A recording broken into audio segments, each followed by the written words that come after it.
What's up, everyone? Welcome to the Axetruth Show Spotlight with the Dark Tranny. I'm Axel of Axetruth.com, and this is where we gonna cut through the bullshit tonight. Welcome to our Q&A. And I must say that the response from doing the original video interview last week with Dark Tranny about detransitioning has been awesome. It's been the response that we got back, and I was going to wait 2 weeks actually to do this Q&A, and then people were saying, why wait so long? Just bring it. Come on, let's get on with it. You know, people want to really get in here and ask questions, and I called Kevin to ask him, did he want to go ahead and do it tonight? And he said yes. So we're here tonight, and I welcome everyone to the chat tonight as people pull in. What's up, Kiki and TJ over there on YouTube? I have to watch it over here, and everyone on that's here from Foxhole, Rumble, and of course Odyssey, where you really have Odyssey and Foxhole, where you have really the free speech. All video, sound, and music used during this broadcast falls under fair use. Fair use is allowed for the purpose of criticism, news reporting, teaching, and parody, which doesn't infringe on copyright under 17 USC 107. So okay, so I'm just hopefully, I don't know. Thank Kiki also for staying on top of this and encouraging me to go ahead and get this to going, and not wait 2 weeks. That was the plan, to wait 2 weeks out and have the video out here for a while before we do Q&A. But there was such a lot of feedback on.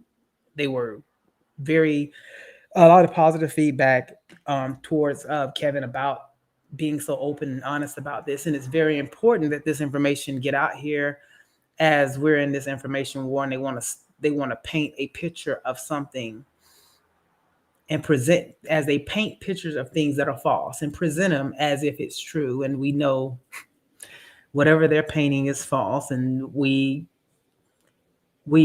those of us who are chosen to tell the truth, and we're out here to tell the truth. So I'm gonna bring Kevin on now. Dark Tranny, what's up? Hey, let me just get myself. I guess I have to scoot. I have to scoot on over here, apparently. Hey. Well, you know what? First of all, last week, I mean, like I called you the very next day after doing this. I said, I really, really appreciate you doing this with me, being so open about this and being so candid and very comical too, because you were very funny with explaining. Well, it's a funny situation, isn't it? It's a laugh a minute, isn't it? Well, it's not. Well, it's not fun. Well, at least we can laugh at it, but it's not a laughable thing because of it being so permanent. It's a permanent. It's a wrong decision that you really can't really correct, and so we have to get support for everyone that makes this decision, and find out on the back end. Like I keep seeing this where, I saw this, I meant to have this video to show, I'll see if I can look it up, where another transitioner, and she said she was a slave to the medical, she's a slave to Big Pharma for the rest of her life. Exactly what you just said last week. And you and I was talking about it, as this is a form of this is like a sexual lobotomy, It is. It's a sexual lobotomy on what it actually does. And then, they present this as something, it's like it's a common thing, like there are so many people that are like this. That's how it's being presented, and that's how it's being sold. And it's not even the case at all, and that's what's terrible, because you have young people that are impressionable, that may be a little different or feel a little odd, and then they think, well, this is the cool thing to do, because we live in the age of social media, where everyone is on the internet, and a lot of people are on there for attention, and they want clicks, likes, views, and shares. And you create this atmosphere where let's get on this, make a post about this, and get a lot of affirmations like you had affirmations and things like that. So Mm-hmm. the thing, what do you have anything that you want to say about that add to this from what we talked about last week that we didn't cover before we start? Yeah. Well, let's see. I have spoken to my therapist, and they are considering um, speaking to an endocrinologist to allow me to go back on testosterone. Well, I shouldn't say go back on testosterone, to allow me to go back to being a full-time male. So that's one update. Hmm. Well, hopefully, let me see. Let me text her and see. She's going to be here in the chat as well. Um, she's going to call in with some information. I talked to Verstine today, and she has some information about what you can do as an alternative to um, an How's alternative. how's Verstein? Oh, Oh, she's sorry, doing go on. great. She's doing great. She just watched the full interview, and she told me that she'll be here tonight because she's going to call in and she's going to give you some information in reference to what Thanks. some oh, she's watching now. Uh, Hey, Verstein. okay. I'm gonna put the number on.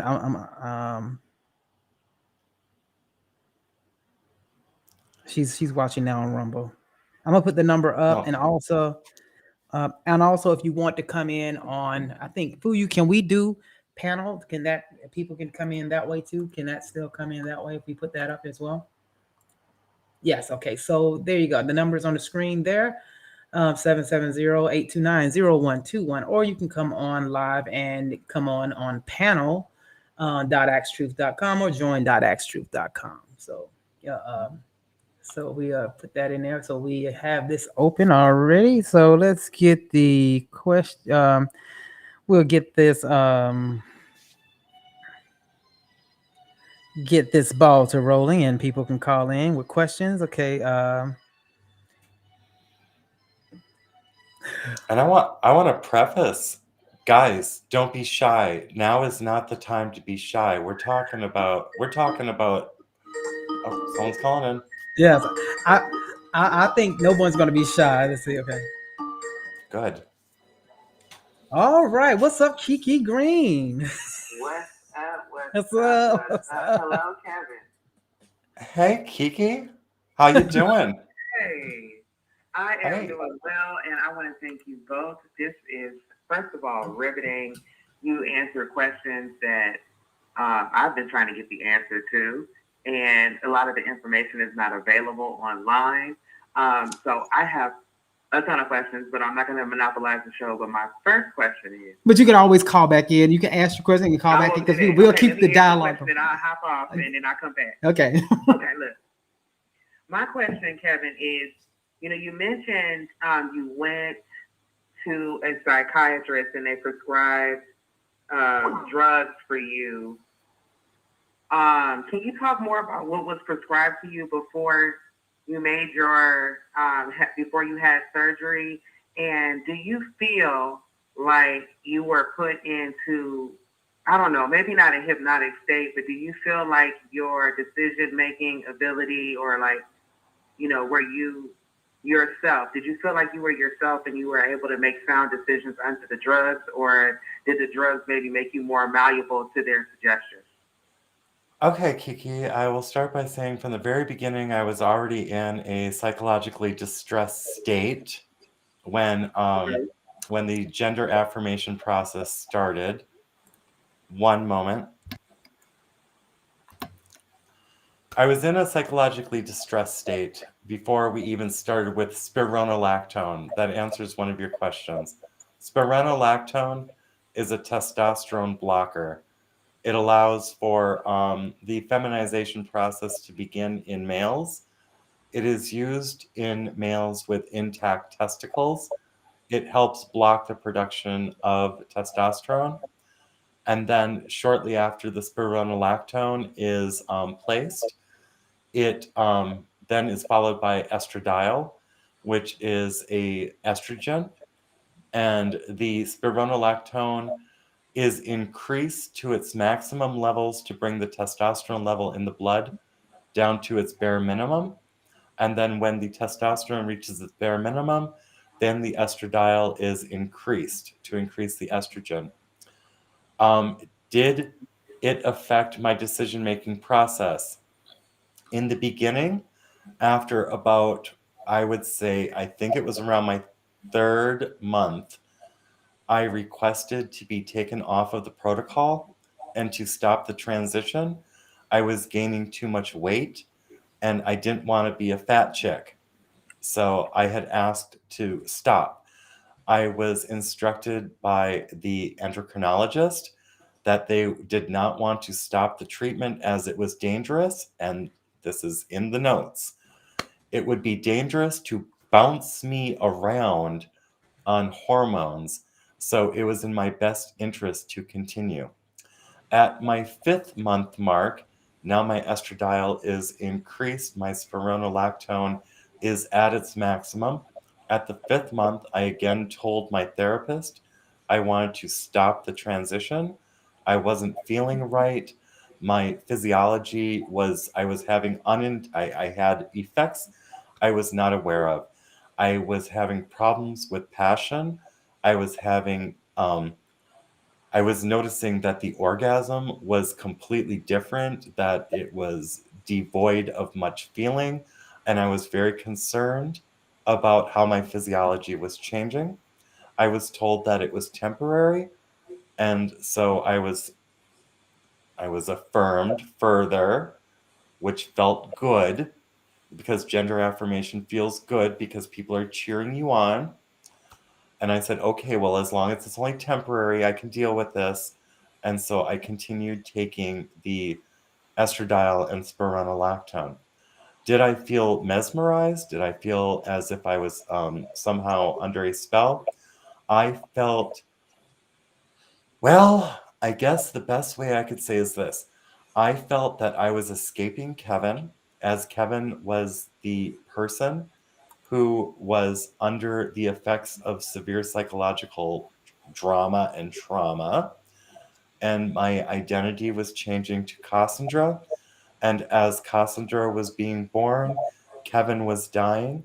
And at that time, I felt that it was the correct path, Okay, we if that should answers your question. show them again the picture that you sent? That was you said, was that a week before? It was about 1 week before I started spironolactone. Okay, so here, He's going. go ahead. You tell them. Tell them what I'm gonna do. Axel's about to show you what I look like about 1 week prior to starting spironolactone. Axel is going to show you a person who somehow is considered a candidate for gender reassignment and affirmation. And Axel, by all means, Okay, here it is. lift the curtain. That they This, talk they talk this into, yeah, you should be a woman. I am just, yes, oh, yes, wow. And here's another picture. And that's the flag he burned back there. yeah, that flag got burned. Yeah. So, but this is a week before to start you on the testosterone blockers, right? Testosterone blockers. I was actually during that time I was on the verge of becoming a personal trainer. I had taken the tests. I was practically certified at this point. Unfortunately, I was also going through a lot of emotional issues which were beyond my control. I mean, maybe they no, it was a lot of shit going on, and it got desperate enough in my life that I needed to escape Kevin in my mind instead of dealing with my trauma, dealing with my shit. I decided to kill Kevin And instead. they encouraged you to kill Kevin, right? They helped they helped me kill Kevin. Yes. Yes. Do you feel exploited by them? I feel that they may have been and now I'm not being an apologist. I want to make that clear. I feel that they don't have enough data in what they were doing. And do I feel exploited? I feel that it could have been handled a lot better. I feel that they took someone with a predisposition towards self-harm and allowed me to harm myself further. I feel that I was not a correct psychological candidate for gender affirmation. So, do I feel exploited? I don't know what their intent was. I will say I feel like I've been experimented on. That's what I do feel. Now, the doctors who performed the surgery, are they are in any way connected with the psychiatrist? It's the psychiatrist that gave you the hormone blockers, right? No, that doctor, and by the way, I want everyone to know I am not going to be giving the locations nor the medical treatment facilities I went through. That would be a liability for me. So if that's one thing I want to put very clear, please do not ask me where I had my processes done. I don't need that legal liability. Did the surgeon know the therapist? No. The therapist provided the paperwork necessary to have the modifications done to my body. Okay. And thank you. Wait, hold on a second. Everyone on D Live, whoever's there, we're getting ready to cut the stream now because we don't stream my shows over there very long because we tell jokes here and you can't tell jokes. Well, I can't tell jokes on D Live, so we're cutting the stream now. And I ask anyone that's viewing through D Live to go to the other platforms. You can go to my website, axetruth.com. Have all the links there, but go to also you can go to Odyssey, Foxhole, Rumble, or ScrewTube, YouTube, Twitch, Twitter, or Facebook. Okay, cut the stream. All right, Yeah, go D ahead. Live. D Live didn't have to be that way. D Live, we could have had a nice relationship if you weren't such an asshole. Anyway. Yes. Okay, so I'm gonna ask my final question, and then I'll just hang up and keep listening. I've been talking to young people about this who don't even believe. I mean, this kid said to me, "There's no way that doctors would perform this surgery if it didn't work." Is there a place where you can see the finished product? Because I've looked and I haven't been able to find them. Is there a place on the internet where I could see, what these bottom surgeries look like? I don't know because I tried to look for it. I I've couldn't. never. When I was discussing my options for that, it was like I just went through the clinician because you never know what you're going to see online. And for the most part, when I looked up transgender and transsexual, it came up with kink porn, and all those chicks had dicks. I've actually never seen. I've never seen another tranny's poussoir, and I don't know what other trannies look like with their bottom surgeries. I know what mine looks like, but I know that we're a small we were a small community and stuff like that. And you'd think now you're half the country. Now we're half the country. Now you're half the country. It's concerning because usually a plastic surgeon advertises their work, right? If somebody wants to go get boobs or something, you can flip through their work. And it seems like with this surgery here, it's so secretive. Well, the thing is like for those of us who are undergoing the process, like during the transition, like the time I was doing my transition, we were very private about it. It's like it's not something that we go and like.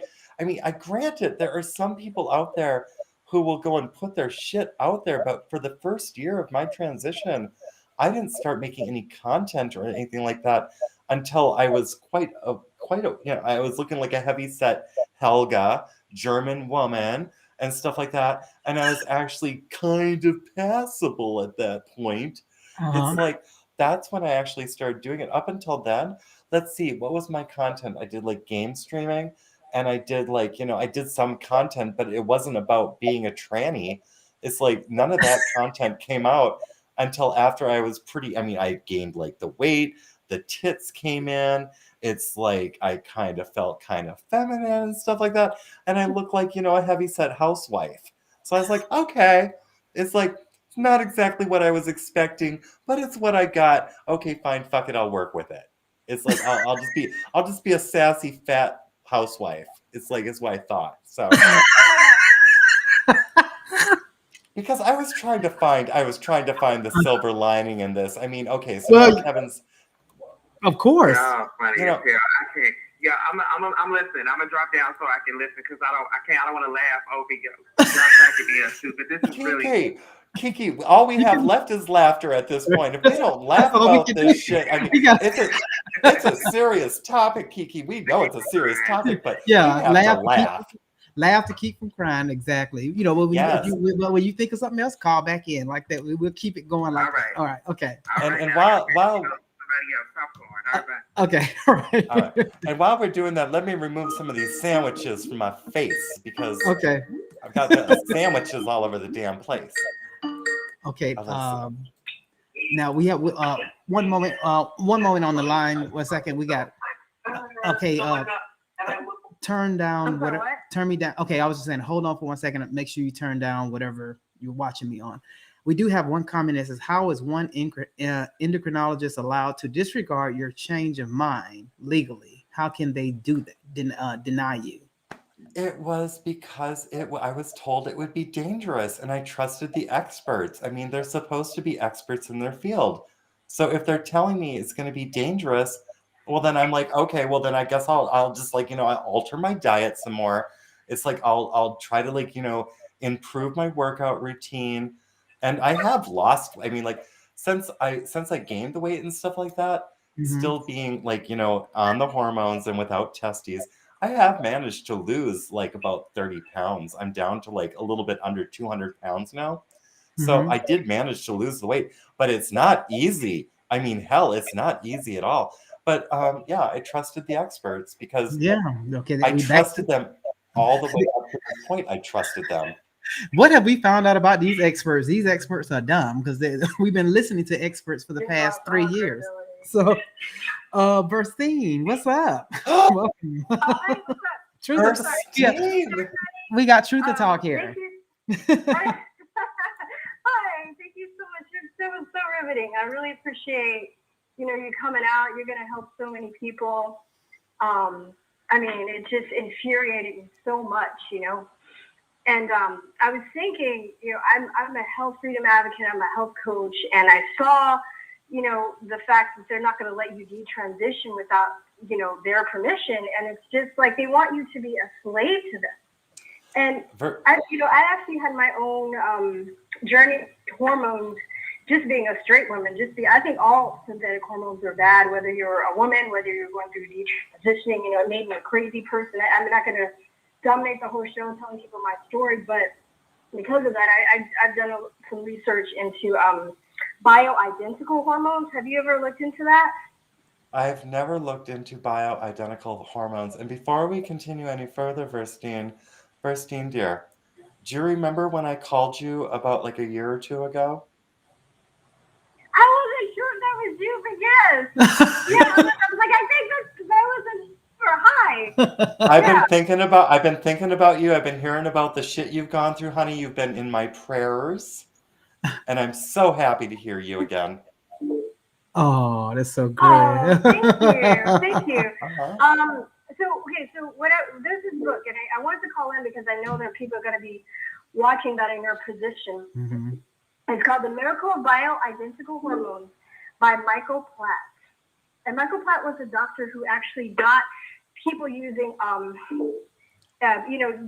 doing a diet of living on low glycemic index, or, eating a low glycemic diet, and foods that have a low glycemic index, and also using what's called progesterone cream for men and women, right? But it's bioidentical, so it's made from wild yams. It's not, you can't overdose on it.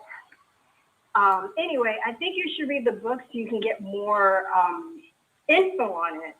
And also just giving you, making sure that you stay as clear away as you can from xenoestrogens, things like phthalates, drinking out of glass and not plastic, not using microwave, the microwave, and putting plastic in a microwave, because if you're heating stuff that's in plastic, the bisphenol A leaches into the plastic. I mean, I'm at endometriosis, and I've had issues with hormones, and doing this stuff actually hit me, and it made me realize that all these xenoestrogens that are in the environment, they affect everyone. So if you're also in addition to having synthetic hormones and you're being, assaulted with this on a daily basis with the xenoestrogens, I could just imagine that it's causing complications in your healing. And these people, these medical industry, they're like altruistic psychopaths. They think they're God. They think they're doing good. And they want you to believe that you have to be dependent on them and you don't have to be a slave to them. And this is what's happening right now at this rate and the scale is unprecedented, but I don't really believe the myth that you have to be dependent on them. So if you want, I'll give you like a free health coaching session to help with recipes and stuff. But I think that's not making sense. I think you can maybe start there, Verstine, are you on Element? Huh? Are you on Element? Element is a chat. It's like a chat type of software. I don't know if she's on that Element. No. I'm on. I'm just calling in through my phone. You mean at the moment? No. I guess no. So we'll wait for her to contact for Kevin to contact you. We'll wait for him to contact you. I can just give you my email. I'll have actually my email. Okay, one moment. Let me open up my email client, and I can send you an email. All right. I'm cooking. Oh, thank you. And where would I be sending an email to? So what do you want me to do? Hey, baby, could you put it? Hold on. She's talking to her. Hold on. And what's the email address, Verstine? I don't want to give it on air. Oh, yeah. Okay. Okay. No, wait a minute. I have it. I'm gonna email it to you through the email. Okay. You email it to me. Yeah, we can talk after this. Yeah. Oh, okay. If you want a little bit more advice, and it's kind of like you're gonna have to do your own detective work. You're gonna have to kind of but just get just so you can break away from these people because they want you to believe that the only way that you can get to any point of homeostasis is through them, and they fucked you up in the first place.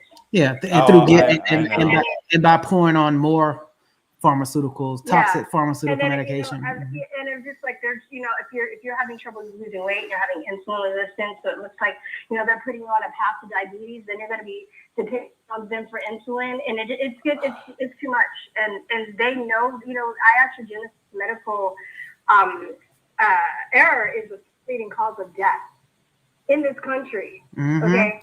And this is by their own records, by the British Medical Journal, by the Journal of Molecular Medicine, by John Hopkins. But independent study has shown that the allopathic medical industry is actually the first leading cause of death. Well, I can tell you three things from your conversation. Number one, I drink out of a glass mason jar.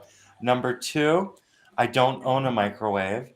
And number three, as far what was that other thing you said? Oh, as far as like diabetes, here's a little news for you. As a male, I never would have had problems with diabetes, but when I was converting over to feminine physiochemistry, diabetes is on the female genetic line in my family, and once you know it, I'm not diabetic. I'm pre-diabetic. I fully expect that when I go back to a masculine biochemistry, I fully expect that pre-diabetic state will resolve itself. Okay. Yeah. So I will get in contact with you. Absolutely. Yeah, and people that are listening too, if they're telling you, oh, you need these hormones and you need to be on them for the rest of your life, you might be able to do it naturally. Like, I don't know enough about herbalism, but I know that you can, people that are in this predicament can find a naturopath or an herbalist that they can consult with and know more about this than I do. But, these pharmaceuticals this is the thing too. They design these medications where maybe it might work for a little bit, but then it also causes other side effects. And then you need more medications and it causes it's like this cycle, this never ending nightmare cycle. You mentioned the word slave. You're absolutely yes. I even said it to my therapist. I said, I've been made a eunuch, and eunuchs were historically slaves. And now I'm a slave to pharma. I was like, how is this healthy? You know, and I'm curious. I know people, you know, it seems like, you know, there have been eunuchs. Wasn't as widespread, right? But there have been eunuchs and people that have not had their genitals since the beginning of time, whether it was through, you know, torture or whatever. And maybe they got, I don't know, I'm thinking they got by without all these, you know, pharmaceuticals. So maybe they knew, you know, there's some things that were known in the past that we've forgotten because they're totally trying to erase the human race of their knowledge of independence from the medical industry. Absolutely. Here's some information for you. The trans community, as of a week ago, there is a new movement to add eunuch as a gender identity. I'm not shitting you. This is bullshit. Oh, wow. Yeah. You should probably get the book. I think it's cheap if you can get it used on Amazon. But this doctor, too, that I was talking about, Michael Platt, he's one of the good guys because he actually was able to get people off of their SSRI drugs and all of these drugs using, you know, just changing diet and using bioidentical hormones. And they basically went after him, you know, and he reached out to other doctors and even psychiatrists. Hey, I found a way to get people off their SSRI drugs. Hey, I help people with ADD. Hey, I help people with osteoporosis and migraines and PMS. And they weren't interested. And then when he was doing so well at getting people off their drugs that they basically, you know, they went after him and tried to take his license. I think they did. I think he ended up just giving it up because they were putting him through the legal ringer so hard that he was just like, I give up. Let me just resign, and you know, I won't be a doctor anymore. Through the union, right, through the American Medical Association or whatever union you have to sign up. But sometimes it makes you more free because then you don't have to go by their guidelines, you know? Yeah. But you just have to say, I'm not a doctor and cannot give medical advice. That's bullshit. But those are people I trust more because doctors, they've just lost all credibility, I mean, at this point. Yes, they have. On so many levels. Absolutely. And telling people that they're, you know, injected with this poison they couldn't even bother to look at an insert or do their research or look at the Pfizer documents and all these people, these 5-year-olds having heart attacks and strokes. You know? Isn't that some shit? Isn't that some shit? Yeah. Yeah. Wow. You know? And now and saying, you know, that they've ruined a lot of people for life. And since they're kids saying, oh, it's okay, just, you know, wave a magic wand and you can change your sex at any time. And, you know, not telling people about complications. Didn't they study biology? How the fuck did they not know that there were complications? They just didn't know. Get the fuck out of there. No, they're following orders just like the Nazis did. Yeah. That's what happened. Actually, absolutely. You know? And it's so, they like playing golf more than caring about their patients and their cush BMWs and shit. Yeah, and it keeps them. It keeps a revenue stream for them. They make a lot of money off this. Yes, you know. Well, you know, there's also a priest class that has been created because even now, you know, the people that, you know, people are looking at doctors and the medical industry sideways more than ever, but there's still people that have in their mind, oh, they're a doctor. I'll just do what the doctor says. You don't know what you're talking about because you're not a doctor. You didn't go to school for 1,000 years, you know, to get this respect. And a lot of people get into this industry not because they care about healing people, because they want the power, you know. So it comes with a lot of false power that we just give people. You know, one of the first serial killers documented in America in history was a doctor. And he was able to kill people because people just assumed that he was a good person because he was a doctor. So this is, you know, we give our trust away to these people. They don't deserve it. And I'm not trying to make you feel bad. I just, you know, this is where we're at. And you just have to realize that, you know, you don't need them. Just start making, you know, moves to move away from them as much as you can and be independent because they don't give a fuck about any of us. Yeah, absolutely. You're right. So thank you so much for that. First thing, thank you for that. Yeah, we'll be in touch. I don't want to take up your whole stream, but I just wanted to say that, and maybe we can figure something out. You know? Yeah. And you can always call back in, everything like that. I have someone waiting in the green room, but so we can keep the conversation going. If you have anything else to add or questions to ask too. So thank you so much. God bless, Christine. Thank you. Bye. Okay, so I'm gonna bring Lady in. Here's Lady right here. Here we go. She came in. Lady, are Hey, you there? lady. Can you hear me? All I right, let can me hear see. you. Hey, lady. Hi, hi there. Hello. Hi. Hi. Okay, so Is it? whatever you watching me on or any volume I there, you have to lowered like it. turn it. Yep, I lowered the background. Okay, great. Okay, great. Is How this are you? zero? Is this zero on ladies, lady? Yes, This that's me. is Hi. Oh, hey, okay. zero. It's zero. It's zero. Hey, zero. Hey, lady. Okay. Hi. What's your question? Well, I was just wondering. I'm sorry if I missed this at any point. Talking about it in the show, but I was just wondering about how your husband feels about the retransitioning, and is he okay with you being a man? Is that going to change any dynamic in the relationship? Was he around when you originally transitioned? Well, Axel, would you like to show that picture of my Yes, husband and I let me sitting yeah. on? Let me Okay. show you the picture. Here's the picture right here.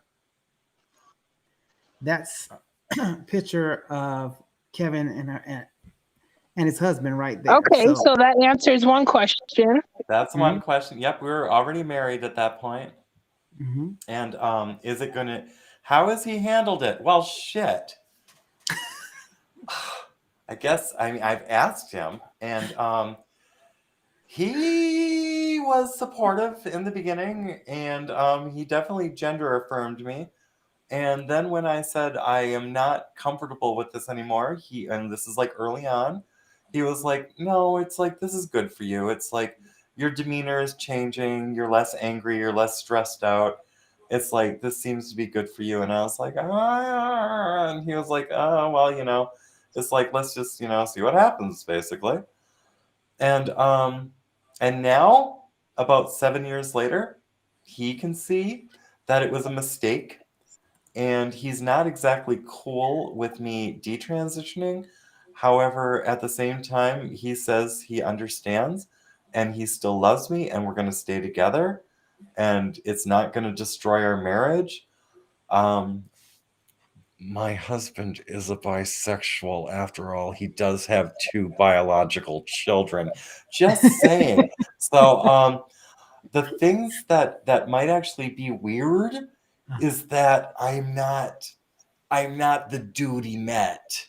Even if I like bulked back out and got all muscular and everything, it's like Um, it's like this all is it's kind of fucked up. So Yeah, it's gonna be an interesting adjustment, but he loves me for me, and and that's wonderful. Because absolutely. yeah.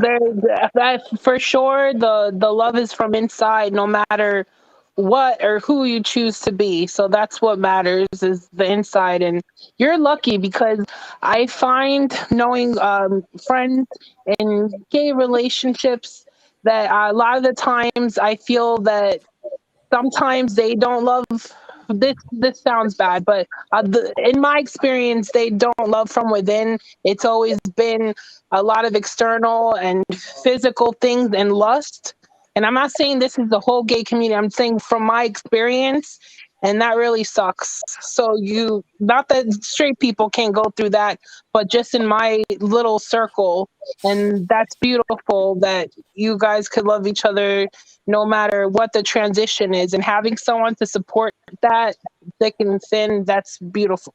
Lady, I understand that it's beautiful. I want to be honest with you. My husband is probably, I mean, it took me, I don't know, maybe like 1,278 tries before I found him, just to give you some indication of how true what you were just saying is. Yeah, And Yes. it is difficult to find real love in the community, the Skittles Rainbow community. thank you for understanding what I was trying to say. Yeah. Uh-huh. Uh-huh. Yeah, this thing is a whore. I mean, I was looking for love, but I ended up becoming a whore in the process. We're going to be completely 100 here, but I'm a whore no more. I make a great domestic engineer. And as a trans woman, I was one hell of a housewife. But kind of need to say goodbye to Cassandra. It's like, I love Cassandra. I can't be Cassandra because Cassandra never existed to begin with. It's like, this is not real. This is not a woman. This is not what the marketing said it was going to be. I was told I was going to be someone else, and this is not who I want to be. If I was going to be a woman, if I was going to be a trans woman, it certainly isn't a more disabled, more handicapped woman. That should not be what people want. They should want to be strong and able-bodied and such. And I might be doing my 6-mile climbs as I talk about, but that's not without some sort of apparatus to keep me upright and such. It's like I'm handicapped because of this transformation. Can I put it in simple terms that a lot of people wonder when they're wondering about people that wish to transition? Absolutely. They say that it's not that you want to be another gender, is that at that moment you don't love yourself and you think that will make you love you. And then you discovered that still didn't work, but now you're finally discovering how to love yourself. In a manner of speaking, yeah, what you're saying is accurate in a manner of speaking. I mean, it was partly to escape Kevin because Kevin was in a lot of pain. And unfortunately, the therapist who worked with me, instead of addressing that pain, went the gender affirming route and guaranteed that by changing around my gender and my physiology and my chemistry, that was somehow going to alleviate the pain. And all it did is cause more damage and more problems and more handicaps. They were wrong. The experts were wrong. Yeah. That is something that when you keep promoting and telling your story, that fact right there is what you have to keep pushing and has to be a big part of your agenda, because that's what little kids and teenagers, that's why they keep wanting to change who they are, because they don't love themselves. So yeah, keep doing what you're doing and keep getting your message out, because it's a strong one and we appreciate you telling it. That Thank will you. not be a problem. Thank you, lady. And Thank you, see lady, you for later. calling. See you later. Thank And you. tell Zero God bless for me, okay? God bless. Love you guys. I love y'all too. Take care. Thank You you. too. Oh, that was great. Now let me turn the phone lines back on here. Let's see. And I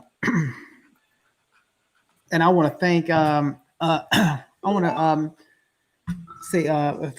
Texas Pete said, "Shit, it's hard out here finding anyone out here. Nothing but hoes, tricks, and scallywags, and that's the truth." You got that right. I've got something to say about the hoes, tricks, and scallywags. You can make a housewife out of a whore, okay? I'm just saying. It's like when you meet them, they might be a little fucked up and everything like that, but diamond in the rough, and before you know it, you've got something making you a very, very good meal. I think some people have seen me cook, not to get off the topic or anything like that, but my husband is definitely well fed. My husband's well fed, and the house is quite nice. So give a hoe a break. Give a hoe a break. That's all I gotta say. Let me now I do have a video, the one I was talking about earlier, since a call hasn't came in yet. Let me play this video. This is another male to female transitioner who posted something on TikTok about their journey. I just want to say, as a woman who has been both surgically and chemically castrated, this is not a space you want to enter without a lot of thought, a lot of research, a lot of pushback, a lot of critical thinking, because once you are in this arena, you cannot leave. I am a medical patient for life, and it is a space that I would not wish upon my worst enemy. Wow. She took a little break here for a second. See, Oh, I thought that was going to be longer.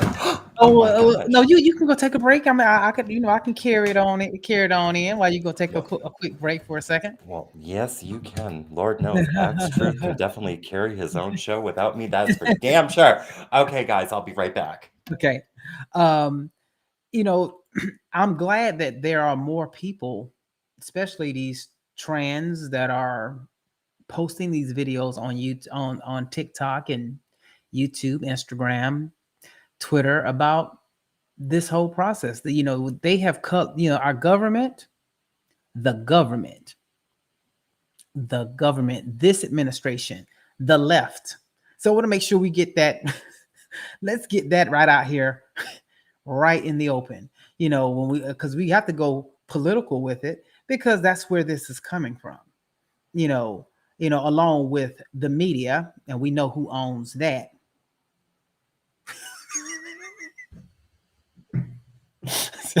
I gotta get in that again. But they're painting this process as something glamorous and easy and fun, and you can just do this. Yes, if you don't feel like if you feel like you were born in the wrong body, we can just change it. Just change it. And you can't. You're going against God's creation again, but this is demonic. It's satanic. It's these group of people that think they're a God, and they want you to forget that there is a God and that there is a creator, and they can do things medically, science. We can go in and change what God has created.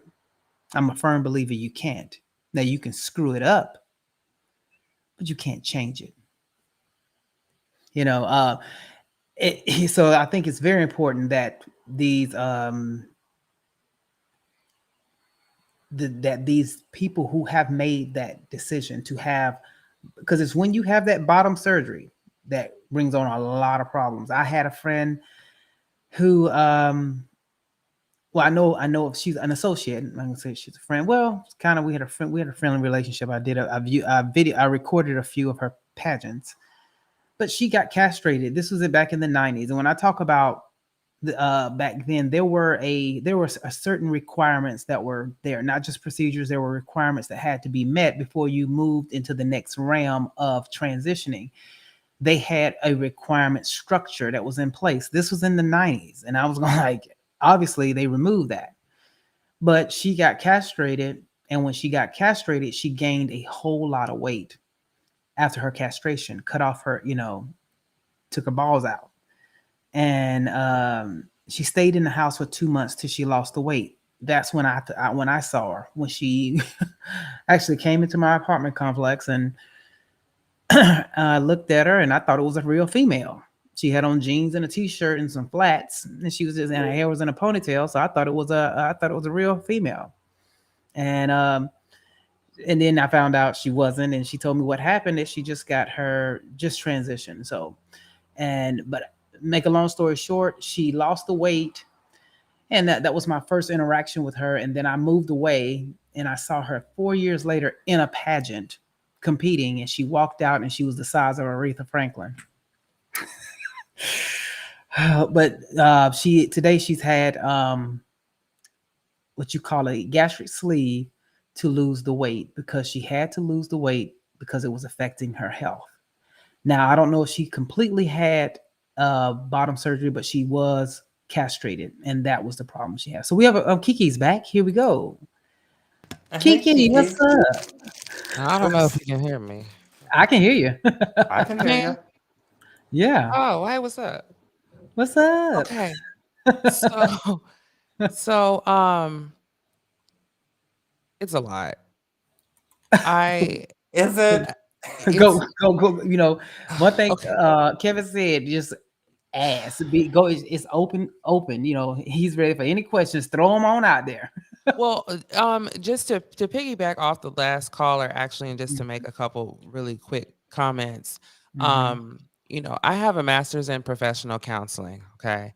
And one of the things that I discovered very early on is how unethical even the counseling business is in general, right?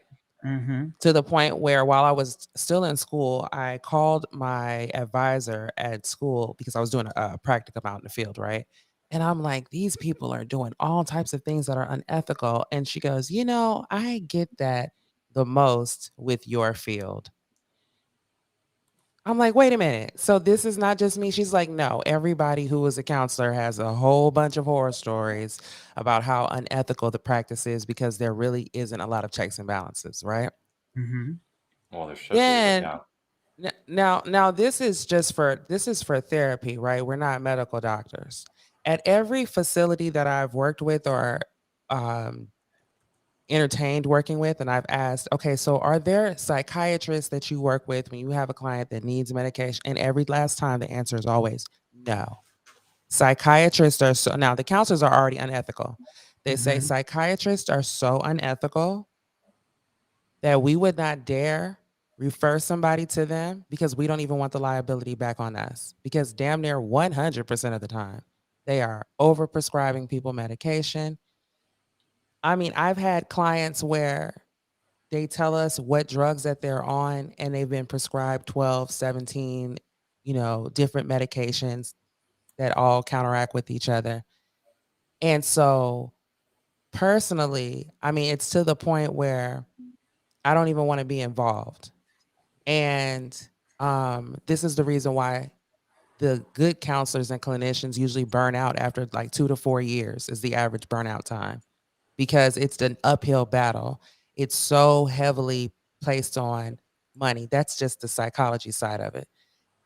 I think we saw with the last and with the pandemic, right? We Mm-hmm. saw how easy it was for medical professionals, from nurses all the way up the chain, doctors, surgeons, the people who are running the hospital. They chose profit over science, over health, over good reason. And they did it time and time and time and time again. And so I said all that to say, it really made me nervous to hear on TikTok. I'm hearing teenagers, young adults, they have so much faith and trust in this system. And they were literally saying things like, well, I'm reading this medical journal here, and it says that people who regret their transition, they don't regret it because they had complications with the surgery. They Mm-hmm. regret it because they aren't being affirmed by the people around them. And I'm like, sweetheart, those people are being paid to put that this crap they put on their website or published or whatever that you think is based in science is not based in anything. They will tell you anything to make a dollar. And I think that is one of the biggest problems is that we have that trust even a little bit. I mean, these people are really, really not to be trusted. So let me interject here because I'm trying to follow this now. From the clinical standpoint, with these psychiatrists and psychologists, which that's what you're trained in. So you're saying that they're doing this. They go ahead and push it for the money part of it, as opposed to what about So telling? I'm so now I'm what you would call a professional counselor. My job would be more so to talk about your childhood and try to figure out what underlying issues you may be dealing with that could be bringing on anxiety, depression, etc. Right? But I Mhm. don't prescribe drugs. That's a whole nother person. Well, the doctor who can prescribe you drugs to help you adjust your mood or to deal with some type of chemical imbalance is supposed to Mhm. incorporate that therapeutic aspect where they really get a chance to know you and talk to you and make sure that they're giving you something that you actually need. And it's not that anymore. What it is that they cannot wait to prescribe something. And Lord knows what the incentive is on their end, but they're not Mhm. at all interested in the mental health or well being of their clients. And this is like commonly known. throughout the mental health industry. You understand what I'm saying? Like all the therapists, everybody knows on the medical side that you can't trust a damn psychiatrist and that they will prescribe drugs to anybody for any reason as long as it's going to line their pockets. And see, that's what's fucked up. But then at the same time, on the other side, though, the therapists, you have a lot of them who are indoctrinated and they believe that they have to gender affirm. And there are people who get in trouble when they don't. Oh, yes. Mm-hmm. What? Yes. Oh, there's a penalty? Under Title IX. Yeah, Oh, yeah, there's a penalty under Title IX now that you have to gender affirm. It's something I asked the therapist. I was like, are you aware of laws which make it illegal for people to question another person's gender? And she goes, well, that's only for like bathrooms and like shower rooms and things like that. I was like, isn't that enough? It's like that you can be held legally liable for misgendering or not abiding by someone's like whatever they say they are that day or like whatever. It's like, yeah, it falls under Title IX of federal code. Oh gosh. And wow. I mean, we'd be here all day talking about it's just my whole point with all that is that just don't trust these people. You know what I mean? The idea would be that they're a professional in something. And guess what? There is no point in my training to become a counselor where we even discussed transgender. Like I graduated in 2015. It wasn't that damn long ago. There's never been a conversation. So there's this idea that I'm going to go to a therapist or a psychiatrist and they'll know what to do or they'll know what to say. They are going off of an article they read maybe in a psychology journal that came out a couple months ago. Like, oh, okay, this is what they're going off a memo, but there is no actual study that's happening anywhere.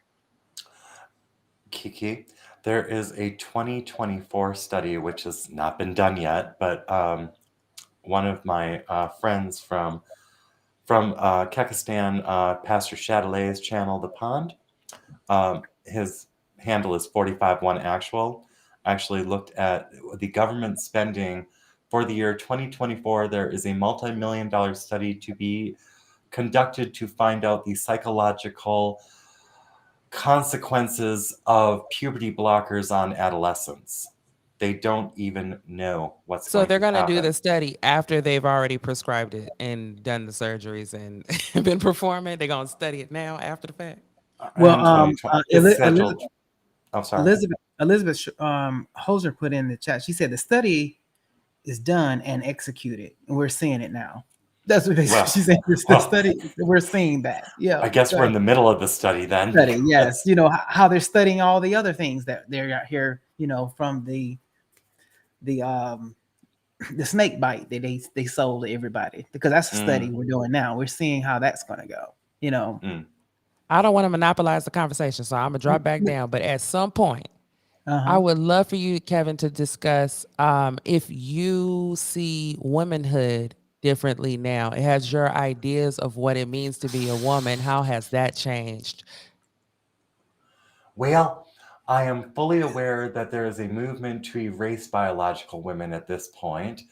I understand that certain aspects of female physiology hurts. I know what it feels like to grow breasts, and that is no walk in the park. So I am very sympathetic to any female as they develop, because I know that there are certain pains involved, which I never would have known had I not gone down this path. I know that I am not a woman. I know what it is to have a different brain chemistry, and I don't know if that is what it is to be a woman when it comes to the brain chemistry. However, I would have to say that the effects of estrogen have allowed me to perhaps have an inside look into the female mind, and it is very noisy.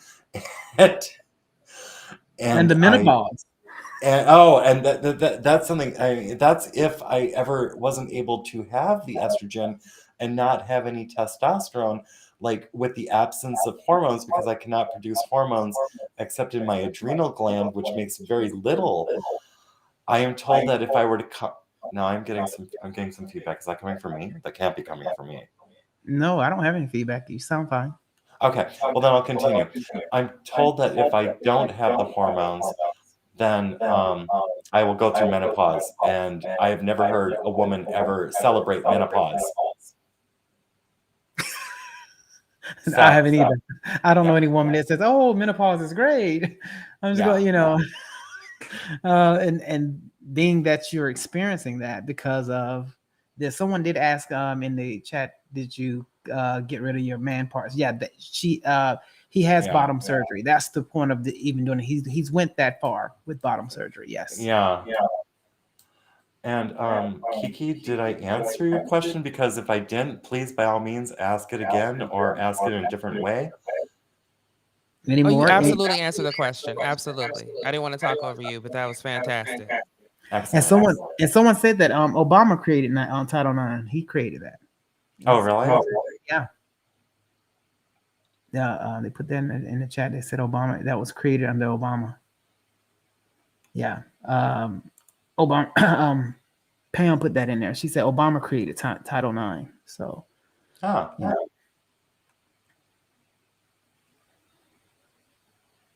Let's see. Now, someone said they hear the feedback. Yeah, I'm gonna check my stuff because nothing on my end has changed. Yeah, I don't. But somehow I'm hearing feedback on my side. Oh wait, no, now it's gone. It's gone. Okay, all right. It's gone.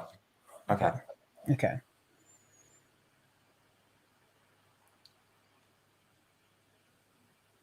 So okay.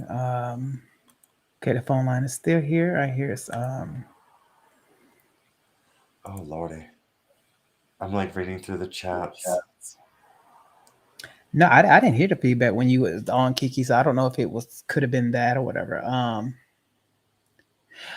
Queen Pepper would want to ask. She asked a question. She said, "Do you get yeast infection?" So and if anyone wants to call in, you can call in with these questions. That's y'all call in with them. She said, "Do you get yeast infections?" Do I get yeast infections? To my knowledge, I haven't had a yeast infection because I don't have anywhere for yeast to grow. Oh yeah. It's a zero depth cosmetic. It's kind of like it would be the same thing of asking, do I get a yeast infection in between my fingers? It's because here, I'll just show you. It's like, okay, imagine this is the vulva, the cosmetic vulva. And now I'm going to open up the vulva. You see the back of my hand? There you go. That's it. So, and what she's describing, everyone, in case you didn't see the other interview, is the vagina. She has a zero depth vagina. That means there's no entry. It's just there. It's kind of like at the top of where my fingers are spread. There's like up there. There's like the remnants of like a urethra, and like there's like a modified glands of the head of the old penis, and then of course they had to reduce it, and because there's a reason why my legs were spread in that it's like the man spreading. It's like because I had something going on. So, down there. Yeah. So it's yeast. Okay, to answer your question, no, there's no I have not had a yeast infection. So okay. So I guess someone wants to know since we can, like I said, I looked all over the internet too. I was looking. I said, there's got to be a picture somewhere of a transition vagina. Why they don't have that up here? You can't find it nowhere. So, Kiki say, explain the different vaginas, the different coochies. We're gonna talk about the designer coochie. Well, I'm not an expert. I'm not an expert in the mucosal transection, a man-made vagina, and I'm not an expert in the cadaver skin vagina. All I know about is the zero depth vulva, the cosmetic. Mm-hmm. I don't know anything really about these other surgeries other than they cause a wound, which has to be dilated daily, because if you don't dilate it daily, it tends to close up, because what they are making is a wound in the pelvic area of the male in order to create, like, maybe it might be, oh, we're getting a call. Okay, we have call in. Let's see. Okay, we'll get back to that. We have a phone call. Caller, you're on. Hello. Hey, Ax, it's Wanda. Hey, Tawanda. Hey, what's up? Wanda. Fabulous that you're doing this show and having racist tranny on. Uh-huh. You know, you're very brave for doing this, answering all these questions. Thank you. Well, if we don't answer the questions, then how are we going to know the answers? What did he say? If we don't answer the questions, how are we gonna know the answers? You know. Well, exactly. She's very brave for doing this. I Yes. appreciate it. Uh-huh. I have a question. You know, I'm a lesbian. Uh-huh. Do you have an orgasm the same way? What is your orgasm like? I'm very curious. I'm happy you asked. I am not capable of having orgasm. I'm not capable. It's twofold. Well, not twofold. It's two different things. Physically, I am not able to have an orgasm, and in my psychiatry now, in my mind, I'm no longer able to have passion. So this is something that I don't want my husband to know, because it would probably devastate him. But I no longer have passion for my husband. I love him, and I remember what passion felt like, but I'm chemically incapable of having that feeling now. It takes away though. It's a sexual lobotomy.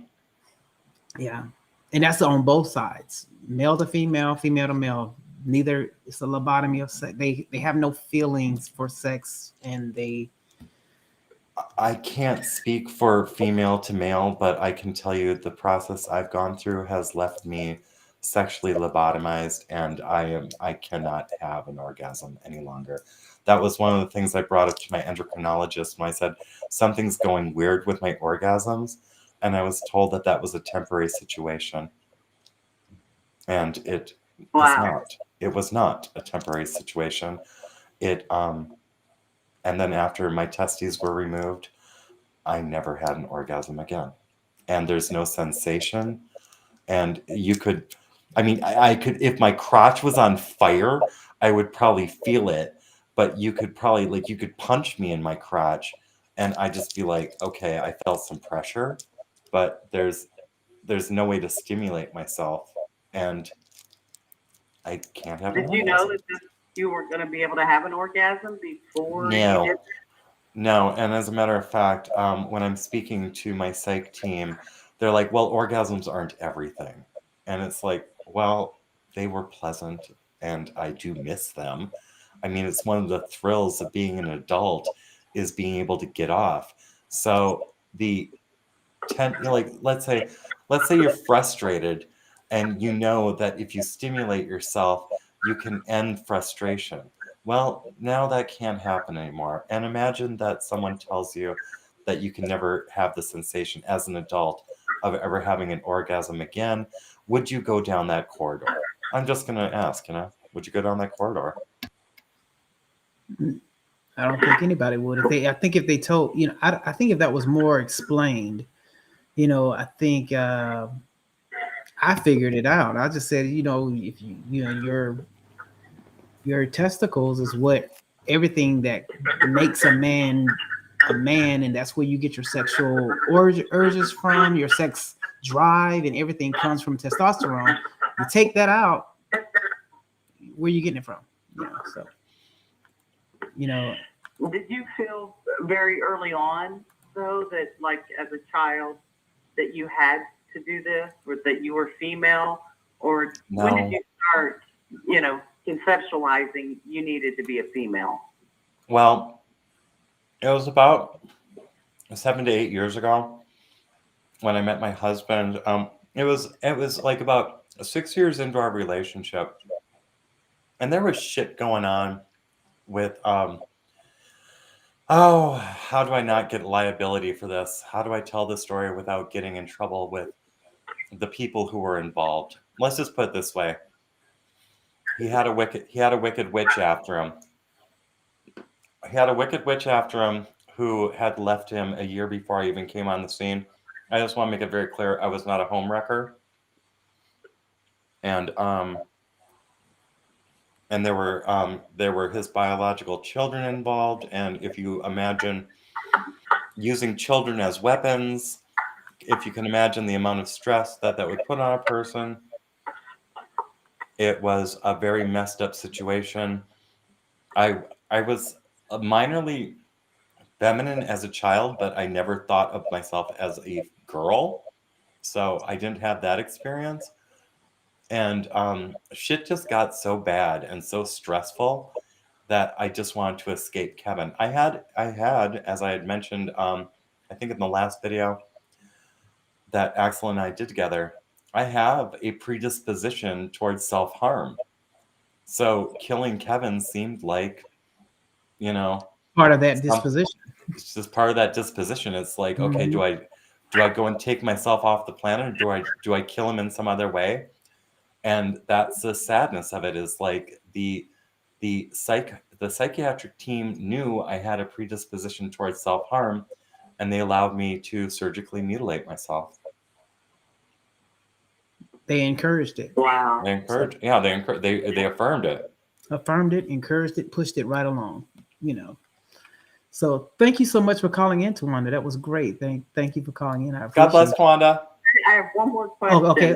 I need to ask them. No. Ask your question. Absolutely. Go ahead. Go ahead. I mean, I just heard recently that, seriously, there was that in the population, there are really only about 1% to 2% of the people that have true gender dysphoria. That's why I was asking that. And another thing I recently learned was in 1917, during the Bolshevik Revolution, that this was very big. And, we thought that this was a new, modern, concept that was occurring. And I was just curious, had either one of you, heard of any of this information yourself? And how it's being pushed so much right now, especially in our schools and with our children. I find it very distressful, because it seems like statistically right now what we're seeing is that it's mainly young white girls. And they're, making all these TikTok videos, cutting off their breasts. I know I've seen them. This before. Yeah. But have you ever heard of this history happening, that this is like a repeat thing of what's happening politically in our country right now? I'm aware of what's going on with the youth and the radical mastectomies happening typically by the time they reach university or college. It happened to my own stepdaughter. And I tried to dissuade my stepdaughter from doing it. And now my stepdaughter is living as a trans man. And that's also a story where there's so many moving parts. We didn't even know that we were going through our life experiences at around the same time. This is the weird thing, is that something was going on in society that not only was my stepdaughter going through it without my knowledge, but I was going through this process without her knowledge. And so it indicates to me that there was something being psychologically driven into society to cause this phenomena of transgenderism and this gender affirming care push. Because she and I didn't even know that we were doing this. Yeah. So, and I think that's what Verstein was talking about earlier, that this was done before and they didn't even in history, and that's why they didn't have all this other puberty blockers and all this stuff. That wasn't available, or what they're doing now. So they have enhanced this medical, the sexual lobotomy now, and they pushing it, which it has a lot to do with curbing the population as well. If you do this, and population control, you screw up all them. Try to screw up as many kids as you can, because once you the sad part about this is transitioning. Once you go and complete the bottom surgery, there is no really returning back. You can live your life as your biological,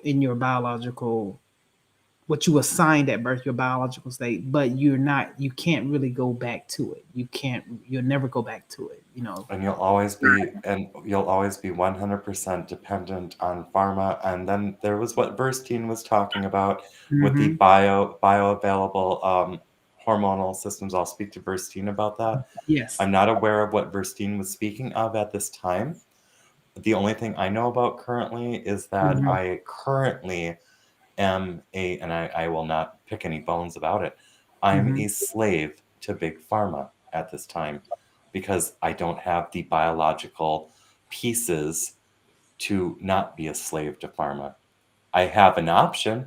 I could choose not to be a slave to pharma, and I could go through menopause, and I could further induce more osteoporosis.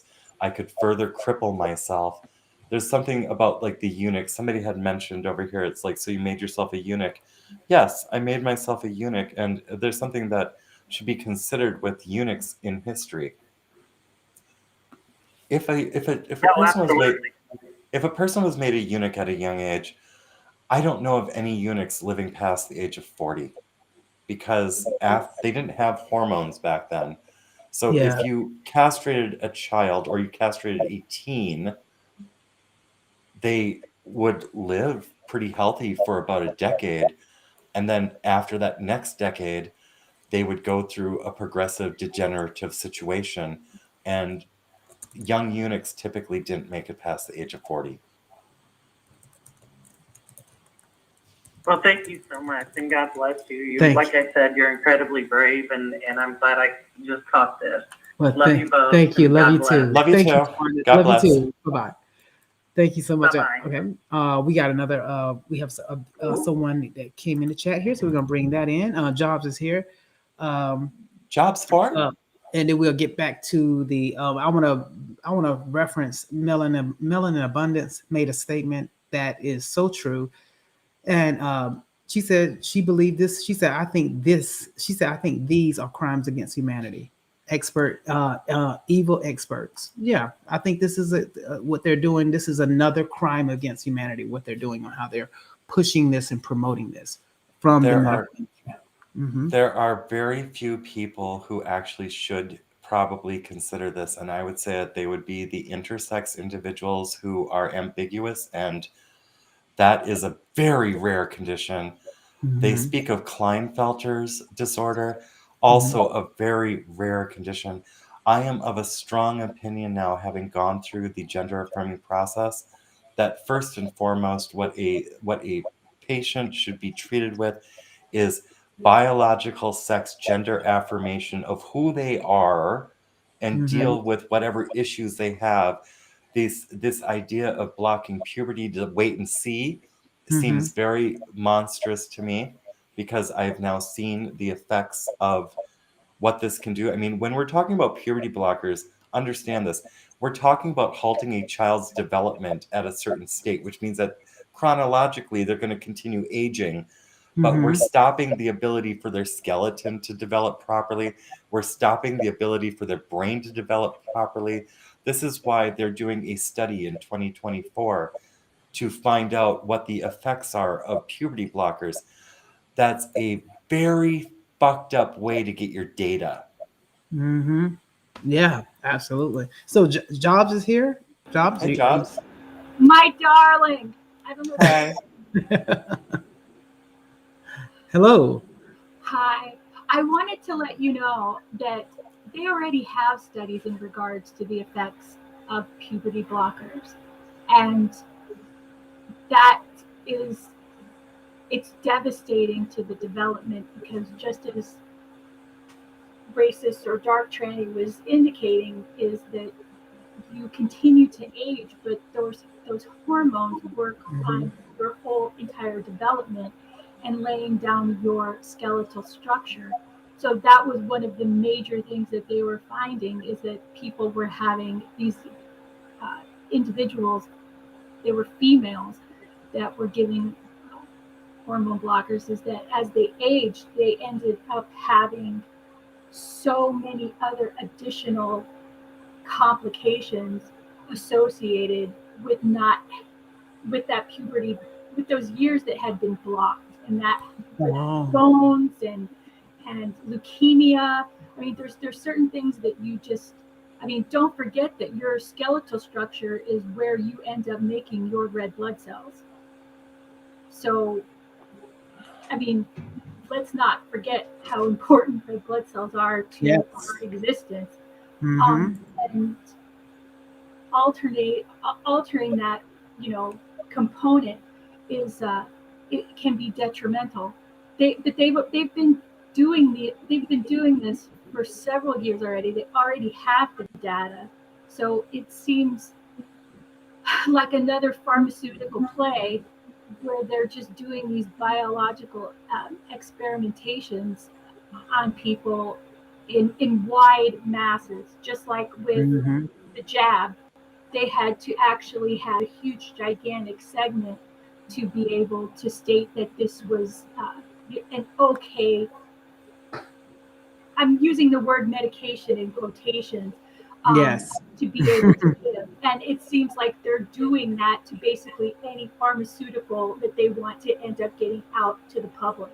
They end up starting it with a huge, gigantic, massive sort of media push, and then they end up developing the narrative. And obviously, Mm-hmm. because media has such a huge, gigantic effect on people who end up watching the television, Yes.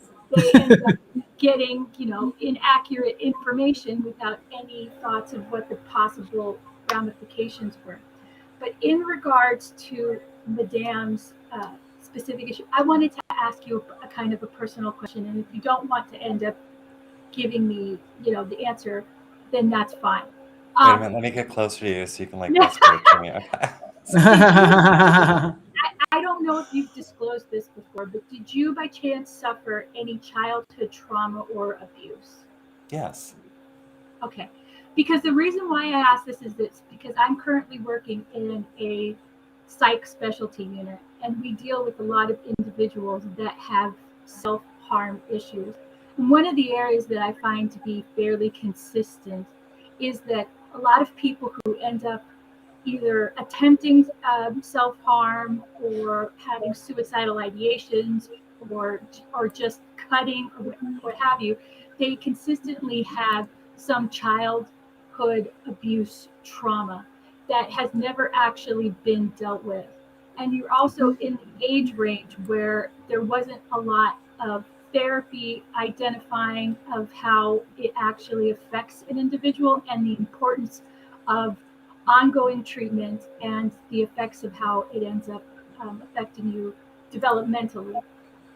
So I just wanted to ask that question.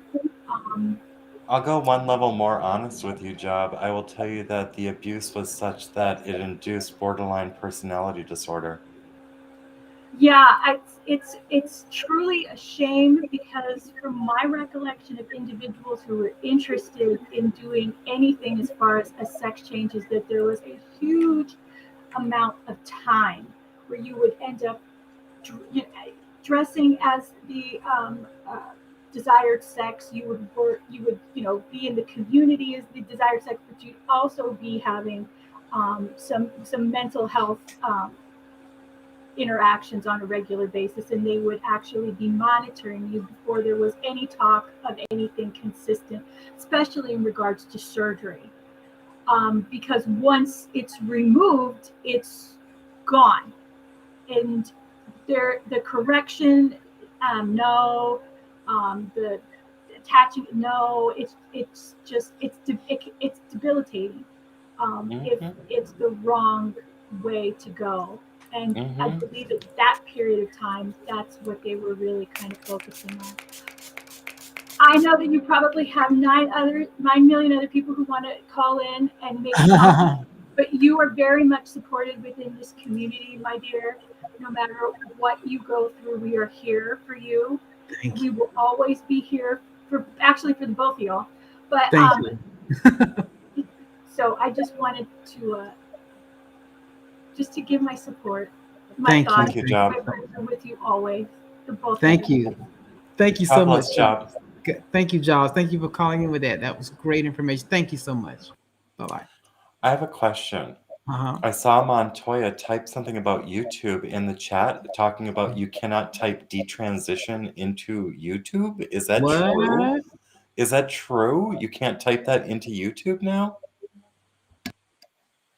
Oh, okay, good. I think you never know. They always doing something in the chat or something. Maybe that, I mean, I got it in the title. I What are know, you right? I hope whoa, Susan no. doesn't come at you. Susan, leave Well, Axel alone. Wait a minute. I want to do my. I I mean, want to. but it's your. I mean, it is what's going on. I mean, what is this? What kind of crap is this? You can't say that. I mean, what are we gonna call it?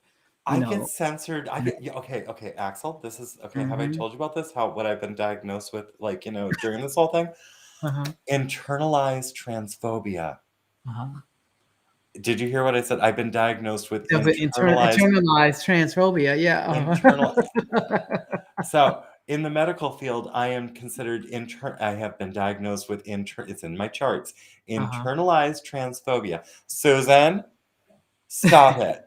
I have internalized transphobia. It's a condition, and if you come at Axel, or wait, I'm pointing the other. If you come at Axel, that means that thank you. You're coming after someone who is fucking disabled, and by the Supreme Court, I'm also retarded, Susan. So don't be a bitch, Susan. Okay. Since because I mean, if they're censoring the word detransition, I mean, that's crazy. Now we'll go back to until more calls come in. I mean, we'll kick back over there on the designer. Like I said, there is the coochie, the designer Yes. coochie. We'll call it that. Yes. Okay, you can have the what you call it has a depth. It's like a wound, like she said, it's a wound that they're the wound. in that. Yeah, we'll go back to that, and they have to put a dilator, which is like a dildo, but it ain't the dildo, but it's. And there are several of them. They have to graduate up in size. And when they told me about all that, I was like, oh hell no. And then there was that other one about like the whole transection of the colon and like bringing a portion of the colon forward in order to make a mucosal layer so you can have a slip and slide, and everything. And then you find out later that perhaps, a difficulty with that is that you're not only like shitting out your ass, you're shitting out your new coochie. And it's like, who wants a shit pussy? I didn't want a shit pussy. It's like, I don't want a shit pussy. So then let's catch them up because we said that really quickly. Let's make sure everyone understand what that means. Okay, they will design the coochie in a way where it's connected to your colon to give it a slip and slide. Right. Because that's what I want. It's like it's not bad enough, being a gay man and having to fucking give yourself an enema, make sure you don't eat the wrong thing and stuff like that. God forbid. Now I've got to like give myself an enema and a douche, and I've got to make sure that I'm not like, maybe I don't know, eating corn over the last 24 hours because God forbid you have corn kernels coming out your twat. Oh my God. When they mentioned when they gave me the idea, I was like, just zero depth. Thank you. I just cosmetic, thanks. Nothing needs to go in, thanks. It's like I have hands. The hands do that thing, and it's like I'm good.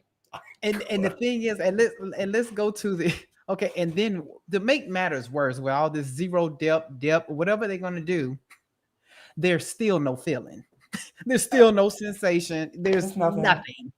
It's nothing. It's all just cosmetic. And the person who's gonna feel something is the one that's doing the jigging, but the person that's receiving the jigging ain't gonna feel nothing. Nothing.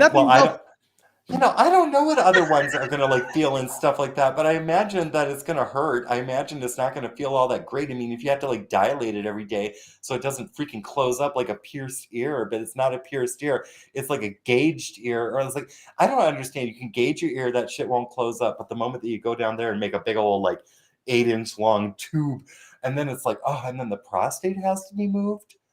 There's a whole freaking renovation. It's kind of like, it's not like your kitchen.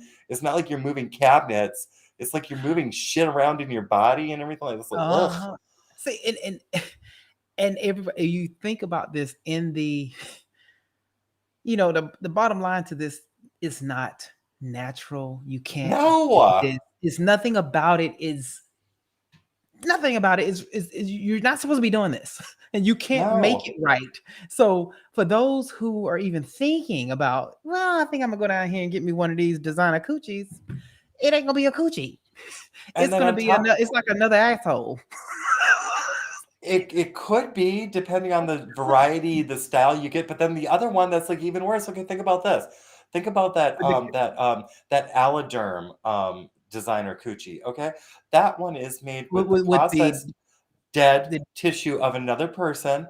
It's dead donor cadaver. tissue Hmm. from a cadaver. Okay, so imagine now you're like totally passable. All Hmm. right, you're this brand new trans woman, and you're totally passable, like you're Blair White, fucking drop dead gorgeous. Okay, Uh-huh. and some guy goes down on you, and not only have they found out that you're a tranny, but now they've just eaten out a dead person. Ooh. I hope. Oh, Has anyone eaten? Has anyone had anything to eat? Because if you have, at this point, you this is might be a necrophilia. little sick. Yeah, a little necrophilia with your transvestism. It's like, This is necrophilia now. Okay, we have a phone call. Vince, what's up? hey Vince, Vince from Catalusia. I'm no longer in California. Yeah, he's calling from He's no Texas longer in now. California. Yeah, You're he's in in Texas Texas now. now? Yes, he is. I got Oh, he's in Texas now. congratulations. Yes. What's up, Vince? Not much. I was just listening to the conversation. I made that eunuch comment, but Uh-huh. That was I you? just with the left loves their fantasy. Mm-hmm. They love to disconnect people from reality, and one of the sad things with the trans community is they in order to chase their trans fantasy, they are actually convinced through like psychological manipulation to alter their real reality. And when all is said and done and you have regrets, you can't fantasize your body parts back onto your body. Yeah, you're right. No, you can't. No. You can't. They don't come No. back. You can't fantasize that, and then everything else it's like you permanently are put into a fantasy world because you have to pretend you're getting a sexual arousal, or in the whole sexual act is all an act.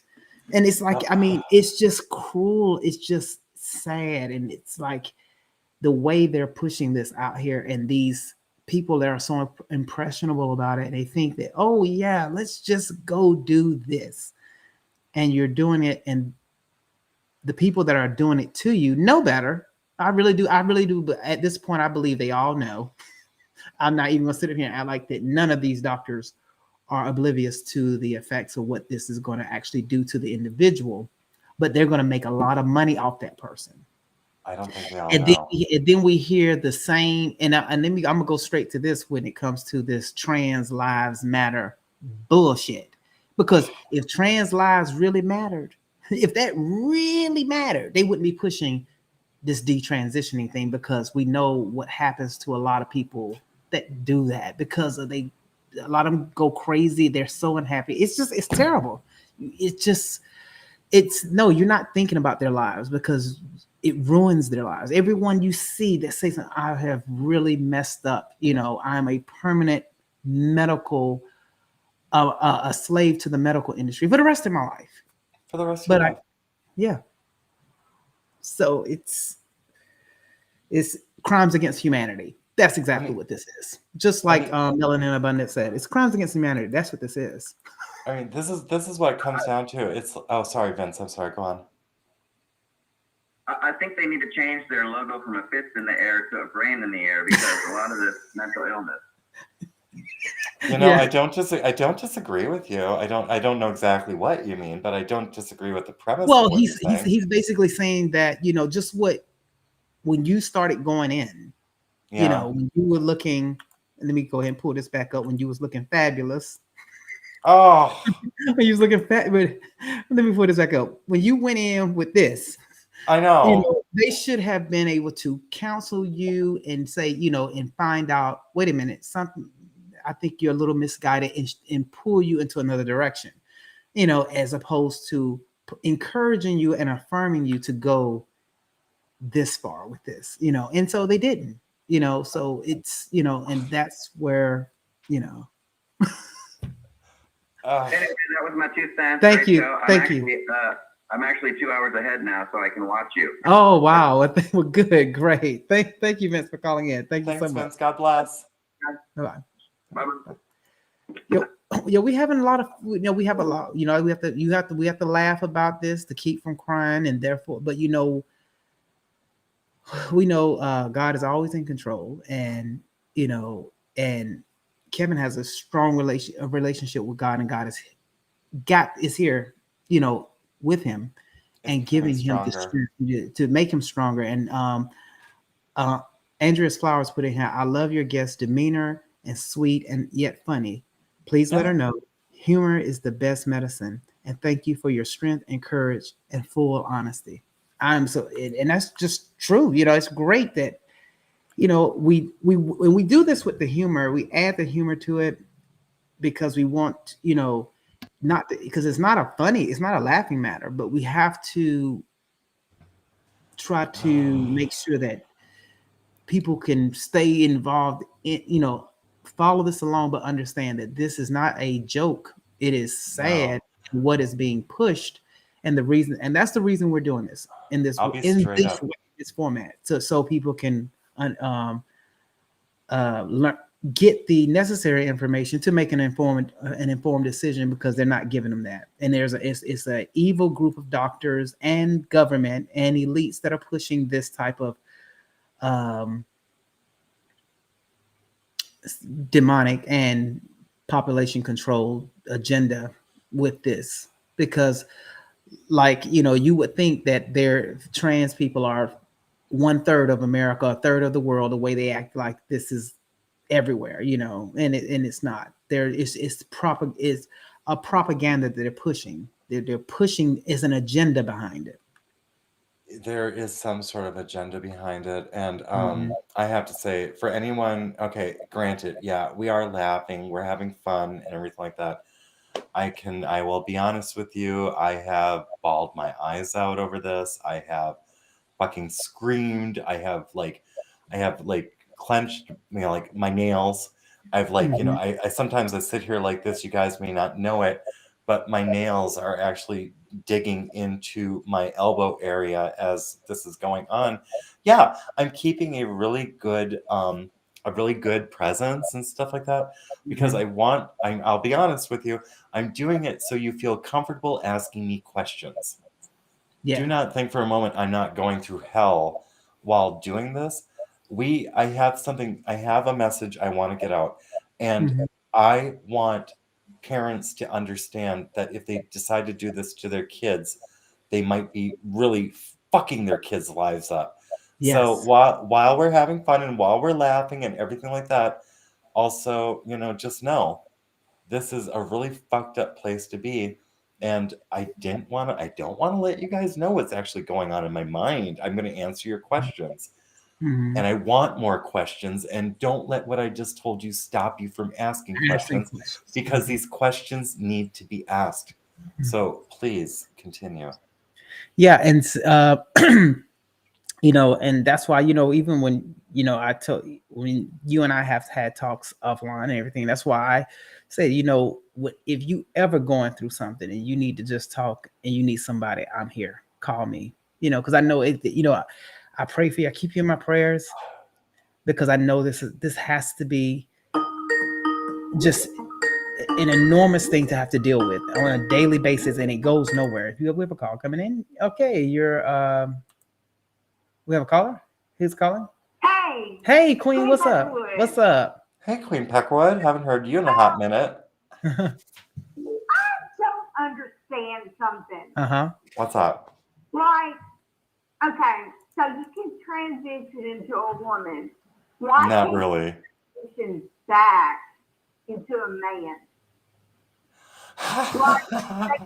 Your vagina, why can't they just put a penis back on you? No, they can't. They can't. I know it's a silly question, but I don't understand why not. Well, they can't put a penis on a female. This They can't put a transfer, penis on they a can't female. put one on They a can? feet. They can, but it doesn't work like a penis. It's just like the coochie thing. They're Yeah. doing something that's impossible. So once you took it off, there's no putting it back. That's the fucked up part about it. There's no putting it back. They can't. They can't. Why are they pushing it so much? Depopulation. I Depopulation. don't. I think it's depopulation and also to weaken men. Because you see, they really push it male to female. You don't never see them really pushing female to male like they're doing male to female.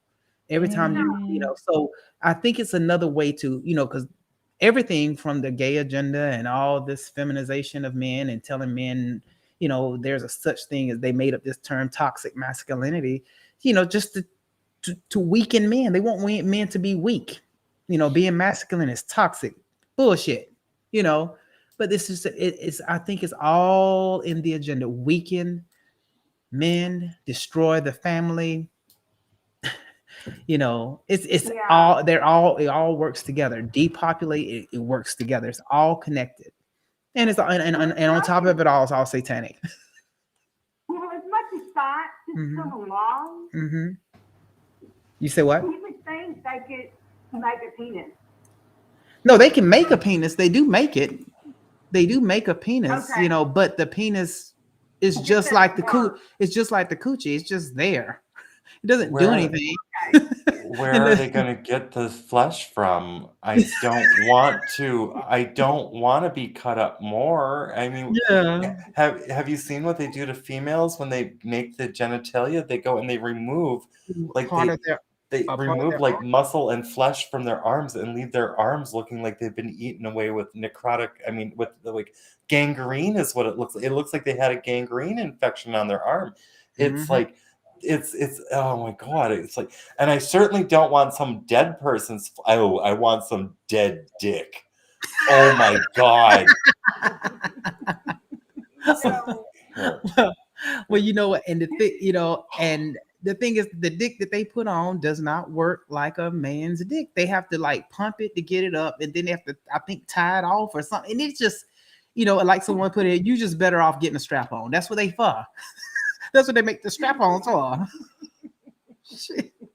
So, okay. Okay. I was just like trying to figure it out. Because I was just like, I'm just trying to figure it out. I'm Okay. just like new to all this. Okay, well, thank you so much for calling in, Queen. Thank you. Okay. All right. Okay. Bye-bye. God bless, Bye-bye. Queen. All right.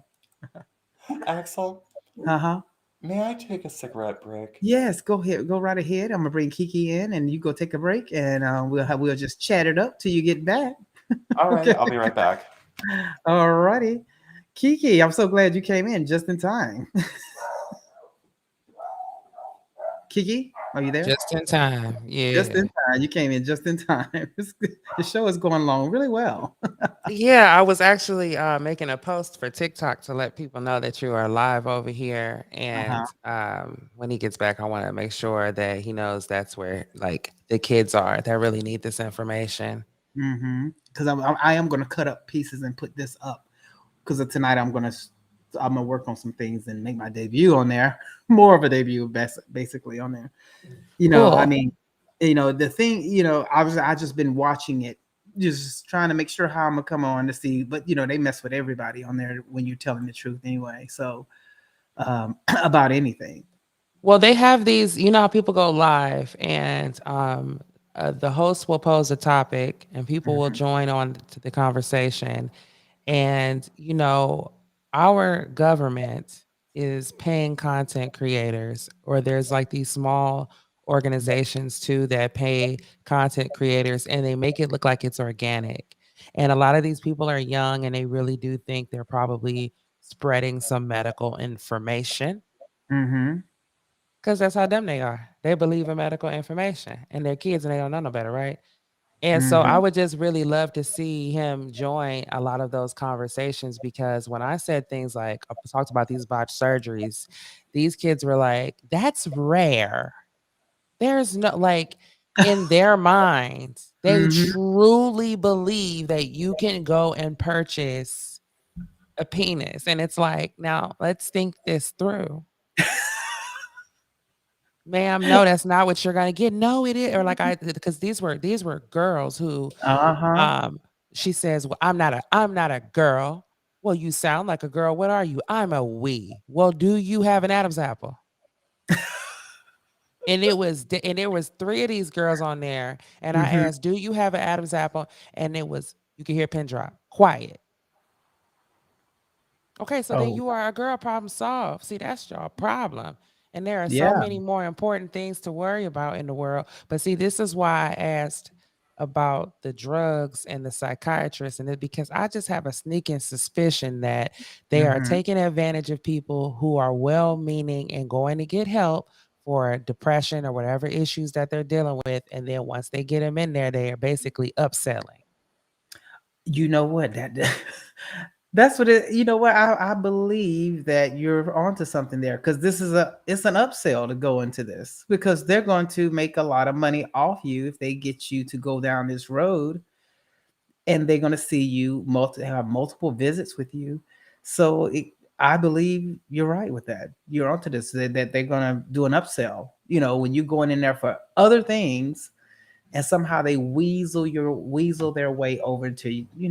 Do you I mean, think you you? basically went in there for an oil change and came out with a brand new transmission. I didn't even get. Oh, that's funny.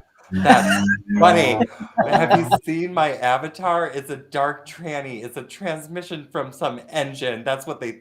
Somebody made me a sticker over there in the pond, and it's a dark. It says TRT is the Dark Tranny. In the center of the sticker, it's a transmission. Thank you. It's true. Well, I was just saying while you were away, I would love Yeah, to I see you heard you. on I heard you. TikTok. Okay, cool. Because these kids really need to interact with somebody who has the information. I mean, I don't know where they're getting this stuff from, but they're telling these kids some of anything, and they really believe it. I don't do TikTok. I Please don't. join TikTok. I mean, I please, oh oh please. But oh. see, I mean, okay. I don't that's use what a I. phone. I don't have a I don't, phone. Number oh, yeah, one. she does. Yeah, she Okay, doesn't have okay. he doesn't have a cell phone. That's what he don't have that. The smartphone he got when he left the Matrix. He don't get in. Because he don't have that. But I Well, mean, I posted a clip from you guys last conversation over on mhm, TikTok, and it did very well. Mm. Like, there are no negative comments, did very well. And just the part about you talking about menopause, it's a 60-second clip. People are very interested in your story. Could you imagine? Could you imagine? Could you imagine a 20-year-old? Okay, imagine this. Okay, just for shits and giggles. Imagine that you're transitioned at like, oh, I don't know, let's say the age of like 16 or something like that, and your parents are paying for your hormone treatments, okay? Now imagine like you're 20 and you're trying to get on your own. You've got bills and you've got dreams and aspirations as this trans person and stuff like that. And mom and dad, they're not paying your bills anymore. And now you have to choose between, well, can I afford my hormones?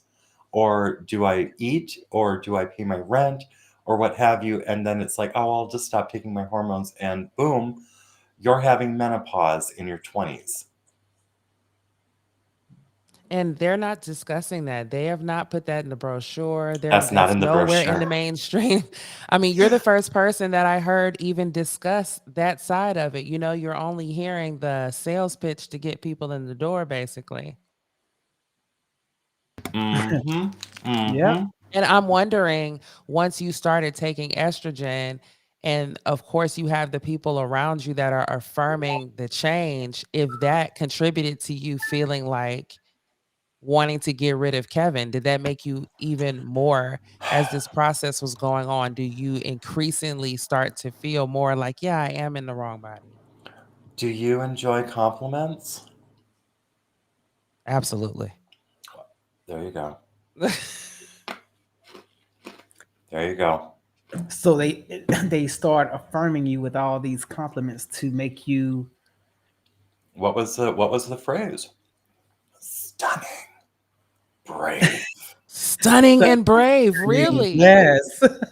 Really? Uh-huh. And you're living your truth. Hmm. And it's and then you have a whole choir of people, all of it. And then within the day of, we live in social media. A lot of people, they're on it and they post things like this for that affirmation, and they're getting it, and it's the people who are stunning and brave are someone like yourself that's out here telling the truth about it. That's stunning and brave. Not according And to the mainstream. so and now that we're getting this out here, and there are more people doing this, and I think it's going to cause even more people to speak up that are in it. Because like I said, I just hadn't seen those videos yet from the person who went and did all this and saying, "Oh, life is great. It was the best thing I've ever done." I'm not, because I want to see that counterbalance of that counter to what we've talked about here, all the other videos we see of people who have transitioned that now wants to detransition and realize it's really not detransitioning, but the pain of having to live, with this and live like this for the rest of your life. And it was a terrible mistake. It's like, I'm just waiting, I want to know who got it and that's happy, and explain how everything is, they had, because, it is surgery that you're having, it's a serious surgery, Oh yeah, it's a serious surgery. Oh my God. Yes. Yeah, it's a serious surgery that you're having, and it's a surgery that's not perfected in any kind of way on any level. It's not a perfection. There's nothing about this. That when we talked about the different types of coochies, from the cadaver one, the depth, the one that's connected with your colon that you can possibly shit out of, and then you have the zero depth. Those three types. Okay, can we back up to the one that's connected to the colon? Hold on, I'm having an almond joy. Okay, go on. Okay, go ahead. Okay, you said. Is that the one with the slogan? Sometimes you feel like a nut, sometimes you don't. Yep. Yes. Yes, it is. Oh man. Okay, now when they connect, was it the colon to the vagina? I'm not quite sure. Let's look it up because let's go find out. Hold on. Let me see. Because I'm wondering if you have, is that so that you can have anal sex through the vagina? Let's find out. Transection. Okay, so transection colon vaginoplasty. Let's see what happens when I type. I'm going to get porn, but sigmoid colon vaginoplasty for male to female hair. Axel, I'm going to send you this link. You put it in the private. You can put it in the private chat. I'm going to put it in the private chat because I can't get to the public chat. But let me go and throw this in. And you go ahead and do what you do, because Lord knows you do a real good job at like these articles and like speed reading and stuff. Oh, and you know what, Kiki? You can see that link too. You can open this link as well, and we can do a reading. Okay, well, I'll do a share screen here. All right. See. Hopefully, let's do a share screen here. And I mean, I suppose if I wanted to go over to Thailand and have, some Thai people go and throw me around on a table and stuff like that, but no. Okay, there it is. Okay. And then there are all the disadvantage of the sigmoid, and it explains that it goes, hello, do we have any images maybe? Do we want to see some images? I doubt they have any images here, because you can't find an image of this. So, we can't find, well, let's just go where it says disadvantage. Let's go down here. Oh, look at the post-operative care. Wait, go right down to the post office. Look at that low residue diet for 1 to 2 months. Oh, gee, I wonder why. Low residue. What is the? What do you mean low residue? Is that a low fiber diet? What is? No, it probably means like a high enough fiber that you don't leave any trickles behind. Like maybe don't eat too much celery or asparagus or something. Oh my Lord. Okay, operative care is wound cleansing. So it's not a vagina. It's a wound. It's not a vagina. You're going to wound cleanse. And then dilation. And here's the disadvantages. Additional abdominal surgery with intestinal anastomosis, which increases the risk of post-operative of post-operative ileus, whatever the hell What it the is. hell is that? Visible small abdominal scar, a longer surgery with added complexity and expense. Well, they should get this up. They should get this up front. This news up front. Hold on. Hey. Okay. And the other one is the production of mucus from the colon graft can lead to excessive discharge, although thirst typically decreases significantly within 3 to 6 months. So it kind of decreases. Daily vaginal cleaning for 1 month can help. Colon grafts. Wait a minute. Why wouldn't you be doing a daily vaginal cleaning? Because you have a leaky bottom surgery. It's leaking all over the place, smelling like shit. It's very offensive. But I mean, Go ahead, usually vaginas get a daily cleaning anyway. Yeah, because you have a natural vagina which can clean itself mostly. It's like, but this is we're taking the poop chute and putting it to the front. This is not a vagina. This is the anus. Well, I understand what you're saying. I'm just saying, like, I just find it a little comical that it's like you're gonna have to wash your vagina every day because that's something that wouldn't do anyway. Yeah. It's a completely different environment we're going on here. It's like we're not just trying to, like, maybe freshen up. We're trying not to stink like we just took a shit in the front pouch. Like, so what you're saying is that no, this ain't just soap and water. This is an extensive cleaning situation. I imagine you have to use some power sort of wash, like a power wash. Okay. Yes, I imagine. Yeah, look, we are bigots and transphobes here. Do you understand that? Well, you know what? We're very illegal. Well, okay. Well, I might be a little bit too because I was diagnosed. You know what? And even that, because I'm wondering how they can diagnose you with something that is not even in the DSM. So they just made up something. I don't even know, like, where would you put a code for that? You know what I mean? That's just, they're gaslighting you. Clown World dictionaries. I don't know. And I wish we could get one of those people. Like, maybe we can find somebody who claims to have the answers on this, because I would really love for them to be in a real environment and answer these questions. Yeah, I would like to get Dr. What's her name? Marge? Is it Kevorkian? No, Oh, the one who the transgendered one who what's her name? I can't even think of her name. Rachel Levine? No, that transgender doctor who's still married to the woman, and she gives the Marcy what is her last name? I would like to talk to that grifter, because she's a grifter. She's basically. Has she had bottom surgery? I think she had. I don't. You know what? That's a good question, because I don't think she has. I really don't. About Marcy Bowers. Marcy Bowers. That bitch. Huh. I would like Bowers to ask these Caitlyn Jenner. Who's pushing this? Has she had bottom surgery? I don't really think she has. The last part of this, it says colon grafts must be screened for colon cancer and should be monitored if the patient develops inflammatory bowel disease in the pussy.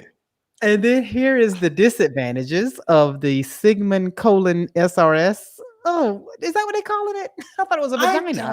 No, this is my SRS. Hey, yeah, it's a SRS. It's not even a vagina. See, you see how they didn't screw? They got these kids out here thinking, "Oh, you're not getting a vagina, you're getting an SRS." Okay, so there's additional abdominal surgery. Axel, SRS means sexual reassignment surgery. Sexual reassignment surgery. Yes.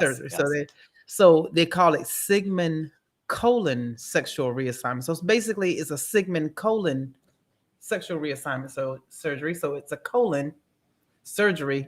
Right. What you're saying is the language has now changed from vagioplasty to it's not even now. You no longer even ordering a vagina. It don't say other than daily vaginal cleaning, but they're not even. Yeah. They're more so talking about the colon grafts, etc. Mm-hmm. Oh, wait. Oh, how much does this shit cost? How much does it cost to get a colon vagina? A lot. I don't know.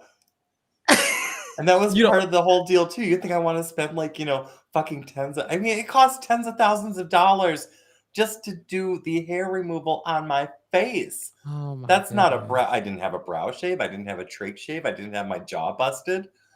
just on the face for laser hair removal and for what do you call it, electrolysis. It was tens of thousands of dollars over the course of years.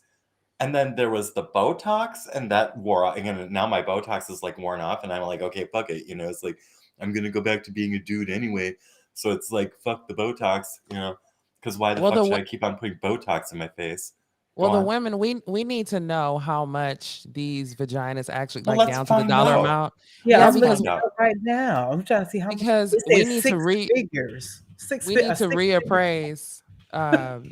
We need to reappraise vaginas in general and send out some invoices for to some of we the have fellas? been apparently, yeah, we've been undercharging.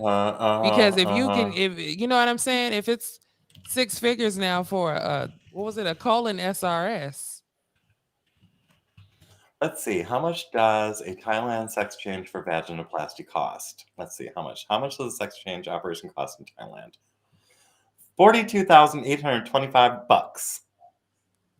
Now that's not bad, but you gotta go to Thailand. Wait a minute. Average sex. Okay, and then let's see.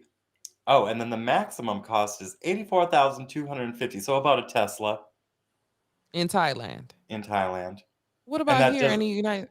I don't know. Well, I'm looking at another site here. It says, and it says gender reassignment surgeries are expensive. Bottom surgeries can cost about $25,000. You know, and I think that's an underestimate. Saying that top breast surgeries can be from $7,000 to $10,000 for that, and then you have facial and body contouring also is costly. So you got all that going on. And see, I'm gonna have it for SNL on Saturday about to show you everyone the transgender pageant that they had in Thailand. And you know, they gave out a lot of money, and a lot of in the prize packages were because a lot of the judges on the panel were plastic surgeons, and now, so they gave everybody, where was it all Thai people in the pageant? No, it was it's called Miss International. And I stayed up the other night watching it. It was like, you know how you start something and you feel like, you know, I'm not gonna watch a lot of this. And no, you didn't send it to me? I'm gonna send it to you. I said, because I watched the whole thing, and the Philippines won. Now the one from the USA, the one from the USA, our USA representative, transgender, was through. She was the worst of all of them. She had the worst costume, everything. But it was just like the Miss Universe pageant. I mean, this is a huge production. And when you look at this production that they just did this year, 2022, COVID, you wouldn't even know COVID exists. You just saw these trannies that, you know, and these look very convincing. This ain't the kind. Now let me ask you this though. Did you see a correlation with the femme realness and the just general size of the men in that population? For example, in the Philippines, where the men are already more petite, they're shorter, they're less muscular, they're already. That's why the Asian transgenders always whoop their ass. Because I'm gonna tell you, the top 5 basically were either Asian or Hispanic or Indian. Well, they in there if you look at the previous 1 or 2, you know. But you would have thought that America would send. You know, I mean, I'm going like, wait a minute. Now I know somebody who just won Miss Continental Sunny Delight. Now you could have sent her over there. But I mean, this one that they put in there, she was hard looking, and she wore this Wonder Woman costume, looked like it came out of Party City. It was like, and all these other ones got these big, fabulous costumes for their country. I mean, it really is a great production. I'm about to send it to you, Kiki, because you watched the production from GameStop. I don't know. You know Tiffany from GameStop? Yeah, no. I'm a ma'am. Call me ma'am now. But she kind of looked like that. So I mean, and that's what kind of threw me when I saw this. I actually watched this production. I'm going like, okay, so if y'all got this pageant going on, giving out this amount of money, along with cosmetic surgeries, and as part of the prize package, they got all these Asian doctors sitting down there who making buku money off this. You know, you could just see it for what it really is. Now, I'm not sure if these transgenders that are in this actual pageant, if they all have had complete bottom surgery, Probably not. I don't think so. I But really at don't. the same time, now that makes me think about how another way that immigration has affected our country, because when we're talking about the travel sex industry, not to get off on a Mhm. tangent, Yeah. but we know that American men travel to certain countries and patronize the young boys anyway. And you know what I'm saying? That's something Yeah. that commonly goes on. And then when we have certain cultures now coming here with certain practices that, you know what I'm saying? And then it just bleeds Mhm. into our culture, Are you and it's talking about quite female genital mutilation? Is that what you're talking about? Let's hear it all. Yeah. Okay, Yeah. did I read your mind, sweetie? Okay. Yeah, that's kind of where I was going with that. You know what I mean? And so we've Uh-huh. now generations and generations of now bringing those attitudes and kind of barbaric practices and sex trafficking and all that kind of stuff. You catch my drift. I know. Uh-huh. I know. I've been kicked off YouTube for talking that shit. And see, I'm talking, but see, you know, I think um, you know, with the propaganda that they put out here behind this, just all the lies that they put out here and push this, you know, and it's just sad to see that, you know, that our current administration, you know, they have put, you know, like this is why they're going to get their asses whooped. I mean, we know what's coming up because you're talking about something that's so on such a small scale, such a small group of people, and you're making it into this big thing, you know, that we have to sit up here and worry about with everything that's going on in the world right now and everything, you know, all the hard times that people are experiencing. We're talking about Well, transitioning it's kids. a big thing because now ever since remember Obamacare, now Uh-huh. that people who were unlikely to have insurance now have insurance, and even for more elective things now, Mhm. right? Now we are going to put out as many feelers as possible to send people to the hospital for something. And then once they get there, we're going to upsell them in one direction or another. We have to be careful, even when it comes to all these screenings and go get this checked. Half the Mhm. screenings cause cancer or Yeah. accelerate the process. You know what I'm saying? So Mhm. these people, these quacks are out of control. They've been out of control. And it's just like with what we've been dealing with for the past 2 years. You know what I'm saying? If you feel a cough, you got a slight headache, you can't sleep, you got a runny nose, You're gonna something that die. normally, yeah, something that normally we would just go ahead and put some testing on it. Now we got to Uh-huh. go all the way down there and check with these people and get something stuck all the way up to scramble your brain. And then by the time they done with you, oh yeah, I am feeling. Next thing you know, you on a damn ventilator. It's out of control. Yeah. This, I mean, totally out of control. You know, in it's it is basically also medical malpractice. If you just look at it, it's all medical. It's legalized medical malpractice because Not to get. if they're not telling you the coochie, you know, we just read Uh-huh. the side effects. I think if you, I mean, these not the side effects, the ramifications of you getting if you get the whichever kind of coochie you get designed. I mean, if you go with this depth and if you get the dead cadaver and all, you get all these different things. If they told them this all up front and then let them know, okay, your whole desire to have sex will no longer be there. You Well, won't even have that. let's be frank. It's an Yeah. unnecessary surgery. When you think about all the things that are going on in the world and you think about the different ailments and things that need to be cured in the world, for them to even take the time out that they have and the amount of energy and resources for an elective cosmetic surgery. It's not a life-saving surgery. It's not Yep. a kidney transplant. It's not No. an or so now it's cosmetic, and then to completely skip the part where you even try to find out if there's an alternative to having the surgery, which you're seeing, right? You know, that's mainly one of the biggest takeaways from this is that as soon as Dark Tranny walks into the office with them, they're willing to now go through this transition. They don't want you to turn back. They don't want to look at any other alternatives. And not for it medically, it's not as if your previous organs were not working or were failing you, or like you said before, it's an intersex person. You know, Mm-hmm. that's not even the case. So it's like It's to prevent suicide, they say. It's like suicide prevention, Kiki. Do is you what feel they, that do you feel that that's a true statement? I don't feel it because they're applying it to kids. They're saying, oh, these kids are going to commit suicide if we don't do this to them. That's what they're saying. Do you think that people are in post-op are more suicidal before or after the surgery, in your opinion? I don't know because I don't know a lot of post-op people. I Really? was told The to go statistics and is, join a Mhm. group, but I never joined a group because I looked at all the people who were in the group and they all kind of reminded me of what Rachel Levine or any of these other White House trannies look like. I was like, I don't want to look like that. That's not what I want. And then I end up looking like this. It's granted, it's like, I'm not the most hideous tranny, but I'm no Blair White.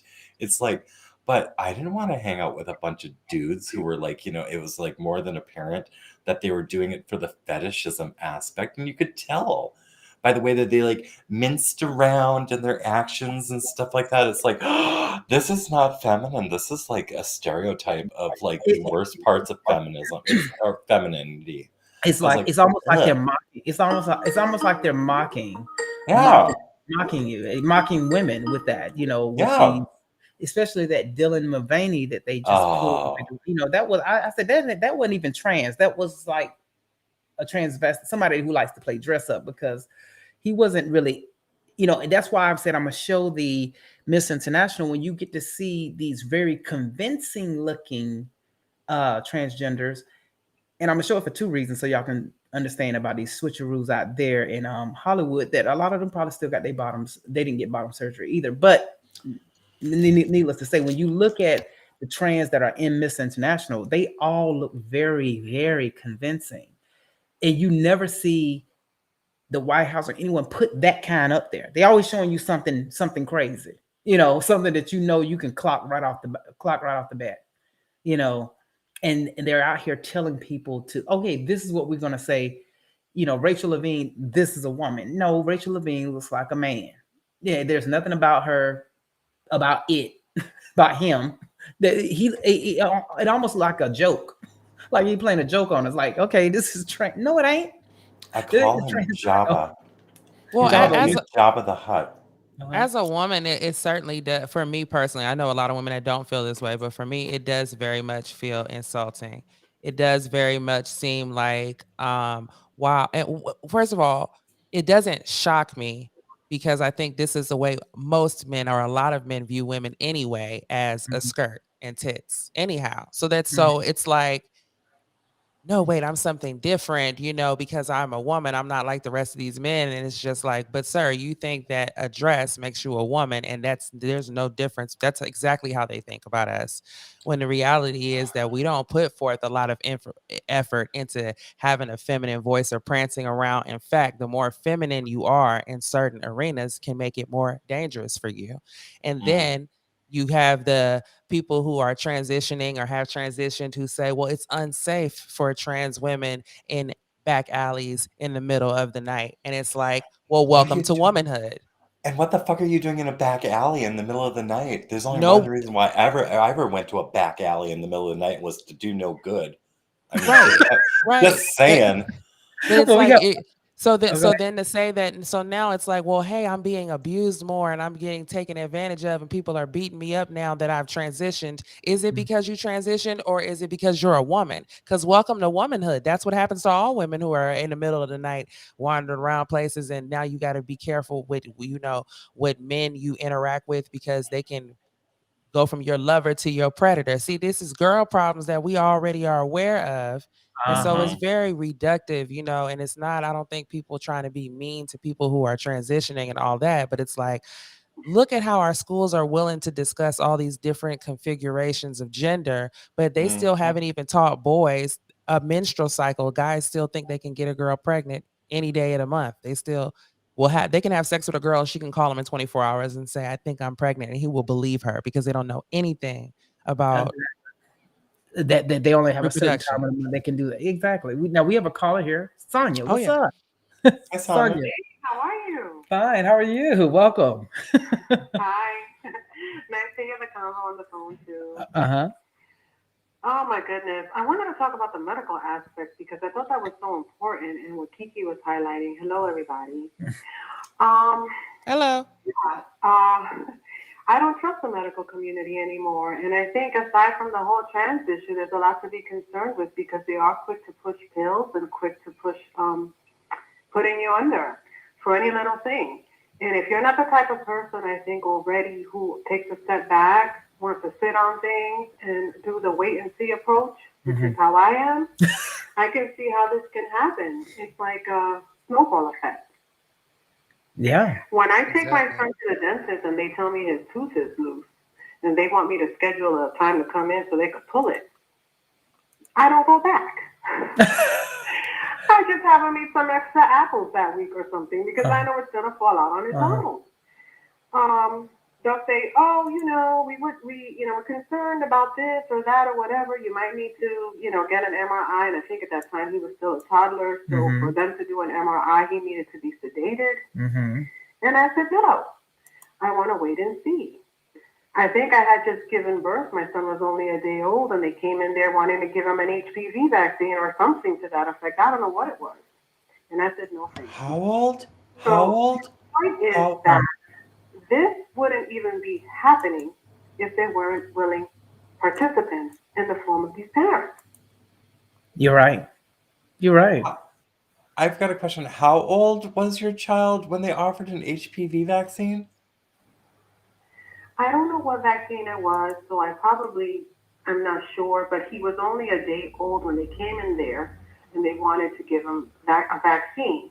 And I always thought that this came later, after the well visit, or maybe when they were 6 months old, but they had this new one. I don't know what it's for. Respiratory, maybe. I have no clue.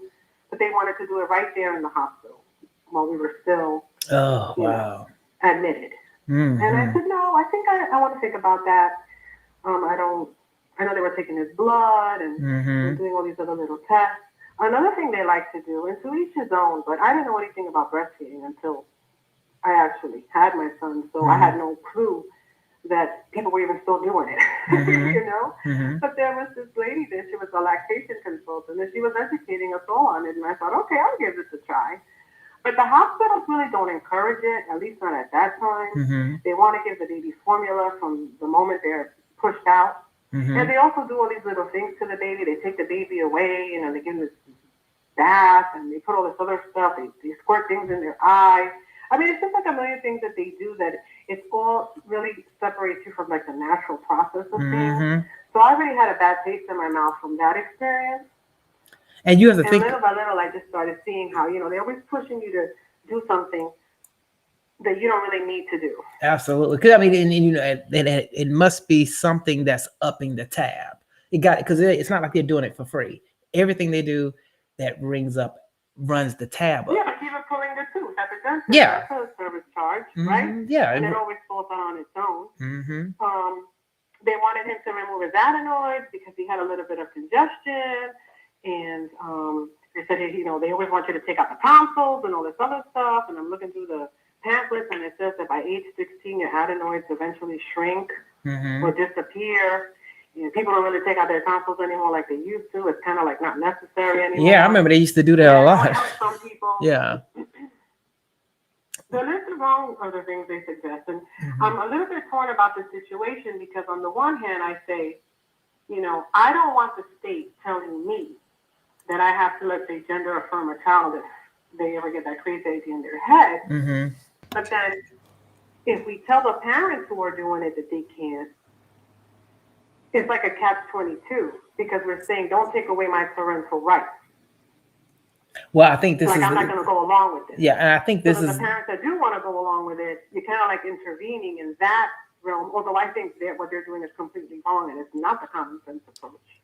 It's not the state.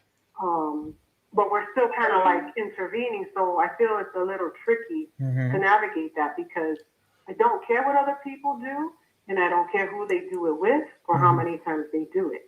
What you're not going to do is talk to my kids about it. And they bring it to the school, and they bring it to the library, and now they're trying to say that if the parent doesn't go along with it, they could take your kids away. It's not the state, though. What's up with that?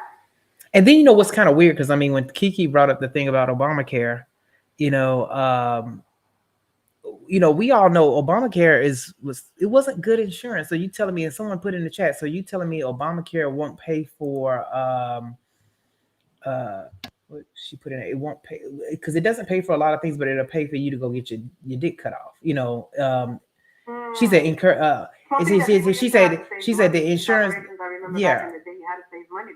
She said the insurance will not cover weight loss surgery, but it covers getting titties and dicks chopped off. Yeah, They sent letters out from people I know from their unions and stuff, that they were saying that they now offer this transgender stuff, and they can't even get proper dental care, but they will offer to help you with your transition, make it make sense. And I guess, and then the transitioning part, like they make a lot of money off of it. They make a lot of money off of it. So it's like you were saying, the lady they have in the White House, that she doesn't necessarily look like the ones that could pass or what have you. I found it interesting that she was on TikTok saying normalize the bulge, because she was going out of her shopping and people were looking at her crotch. And I thought, well, that's why I think she's trolling. The bulge, then why do we gotta remove these boys' penises? Yeah, why you got to do that? If you're gonna normalize that, why are you talking about? That's why I said that whole situation seems trolly to me, because I'm going like, I don't know any real trans that don't know how they don't master the tuck. They don't master that. That was like the thing you do. I mean, that's why I was shocked at Michelle that she didn't master that. Because she even said when she's supposedly offended about what Caitlyn Jenner said, and she made a point to say that she found out that she's the second most well-known transgender woman, because I think that's what she wants. It's the fame aspect, and she got up there, playing that game. But I think it's hypocritical, because whenever parents complain about all the things they're trying to teach the kids at the school, they say that we're backwards, we're knuckle draggers, we don't want our kids to know about sex. These leftist politicians say that they want to push pleasure-based sexual ed, and we're regressive, and we don't want them to know how babies are. And I'm thinking, what they want to do, as we have just heard with your guest, is prevent a person from ever having an orgasm. So, what kind of sex ed is that? It's not. It's not sex. Are we sparing our children from having to go down a road where, like, it was explained, they may not be able to have a normal sex life because you need your full functioning organs to enjoy it. So we don't care about them because we don't want them to learn about gender stuff. But this is the result. And then they threaten you with the suicide, which I want to ask Dark Tranny this question. Since you have been through the fire and now you are on the other side, you can discount that theory altogether, because all the stuff that you have been through, and now you're saying you have finally come to a point where you have accepted the situation, you are at peace. They're telling people that they're going to commit suicide if they don't do something. Oh, I wouldn't say I'm at peace. Regret on the other side of it. Yeah. I wouldn't say I'm at peace. Not yet. She's still, it's like it's not really at peace, but she's fully understands the situation he's in, and that I'm very aware of it, and of what his quality of life and how it's going to go going forward. You basically in a mode of acceptance of reality. Go ahead. Let me tell you this. I asked the therapist, I was like, do we have any detransitioning groups? And the answer was no. There's no detransitioning support. They really don't have a roadmap for us. We have to forge one. We have to make one. They really don't know what to do with us. They know from a biochemical aspect of what to do with us. She said they leave you hanging. They leave you out to dry. Well, I don't think that they expected that people would turn around. I don't, and now that we have like so many people transitioning, we're going to see a lot of people detransitioning around. I imagine around their 6th or 7th year, they'll realize that this doesn't offer what was marketed, and they'll want to turn around. And I'm pretty sure we'll see we're going to see a lot of people kill themselves is probably what's going to happen, because I was fortunate enough to have insurance and also have a job where I could afford my care and such. And I'm also married to an individual who is a man of means. Okay?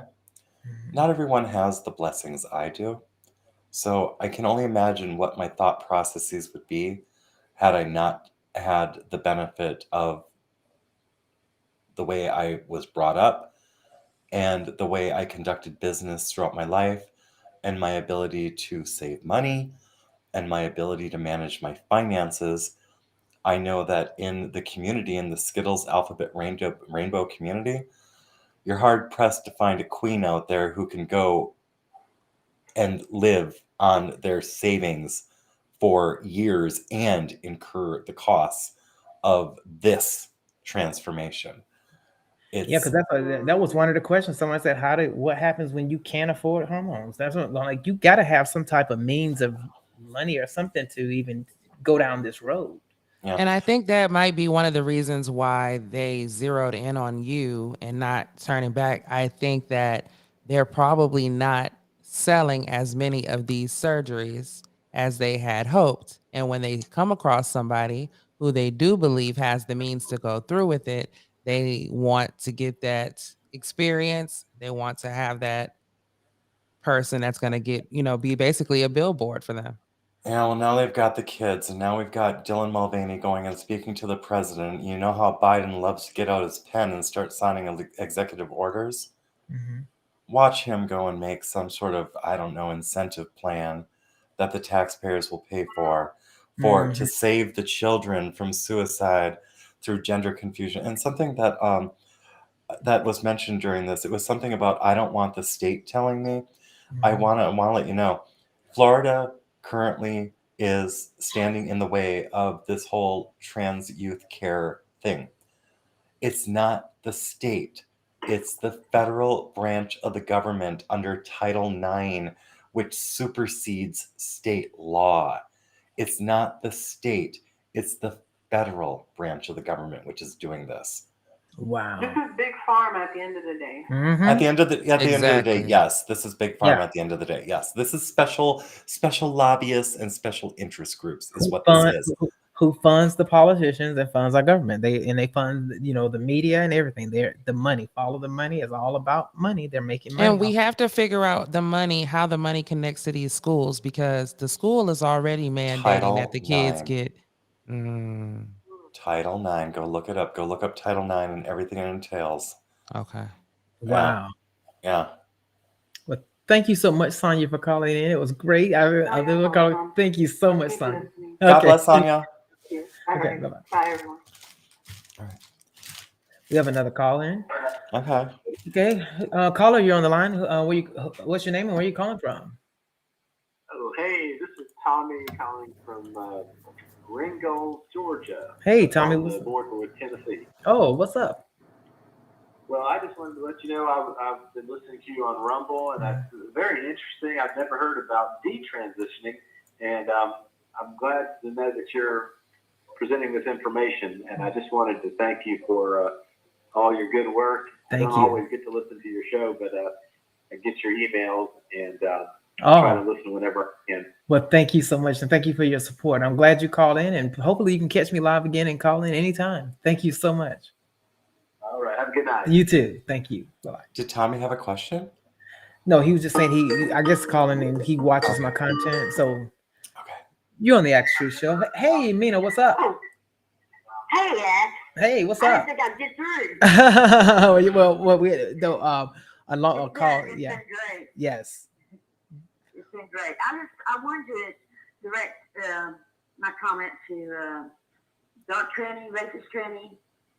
I love you. I love you too, Mina. I love you. You're such a beautiful person, and I pray for you all the time. Oh, thank and I wanted to let you know that. Well, thank you. I can feel it. Thank you so much for that. I mean, I get so sad when I look at this subject because it's so hard. Because I see all these videos on the internet with these children, these barely adult kids who are between 16 and 20, and they're in so much emotional pain from having fell for the gimmick. Yeah, fell for this gimmick. It's a gimmick. Exactly. It's a fell for this gimmick. Yeah. And their lives are ruined. I mean, they're never going to. I mean, if they ever had an orgasm, they're never going to have one again. You know, and they're just. I mean, there are girls out there who are literally having full hysterectomies. You know, with their mastectomies. I mean, mastectomies need to be corrected. You know, they're pushing the full transition like it's a real thing on these kids. And and within the next 10 years, I can just see the suicide rate skyrocketing. And I don't think it's just about money for these people. I think it's about depopulation. Oh, definitely. I think they absolutely know. I think they're well and truly aware. These people are so vile, they're so evil. They have to know how high the suicide rate is among people, among young people who do this. I mean, it's a lot less with the adults, and if you think about it, I mean, these are the majority of the adults who go through it are like the Dark Tranny. They have the means, they have the support system, they have the financial, and you know all that. You know, they have a sort of an emotional cushion. You know that other people who are less money don't have. You know, are you still there? Yes. Yeah, we're still here. But it's just, you know, but these kids don't have that. Yes. You know, these kids are using their Obamacare to get this done. Yes. Behind their parents' back. Yeah, that's taxpayer money. In their transition, you know, without even informing their families. And they have to know that this is going to cause, you know, massive, you know, sterility in a number of populations. Yes, absolutely. But the suicide rates for the adults is been steady around 39% for those who fully transition. Go for the bottom, go for the complete bottom surgery. In the male, it's around 30. It's steady in the real money. You know, those who actually have a support system like Dark Tranny had. Yes. You know, and like she still has and stuff. I mean, it's a 39% with them, and it's been steady like that since the 70s. Yes. And that's with people who have actual gender dysphoria and go through it. Kids don't have kids are being brainwashed into dysphoria.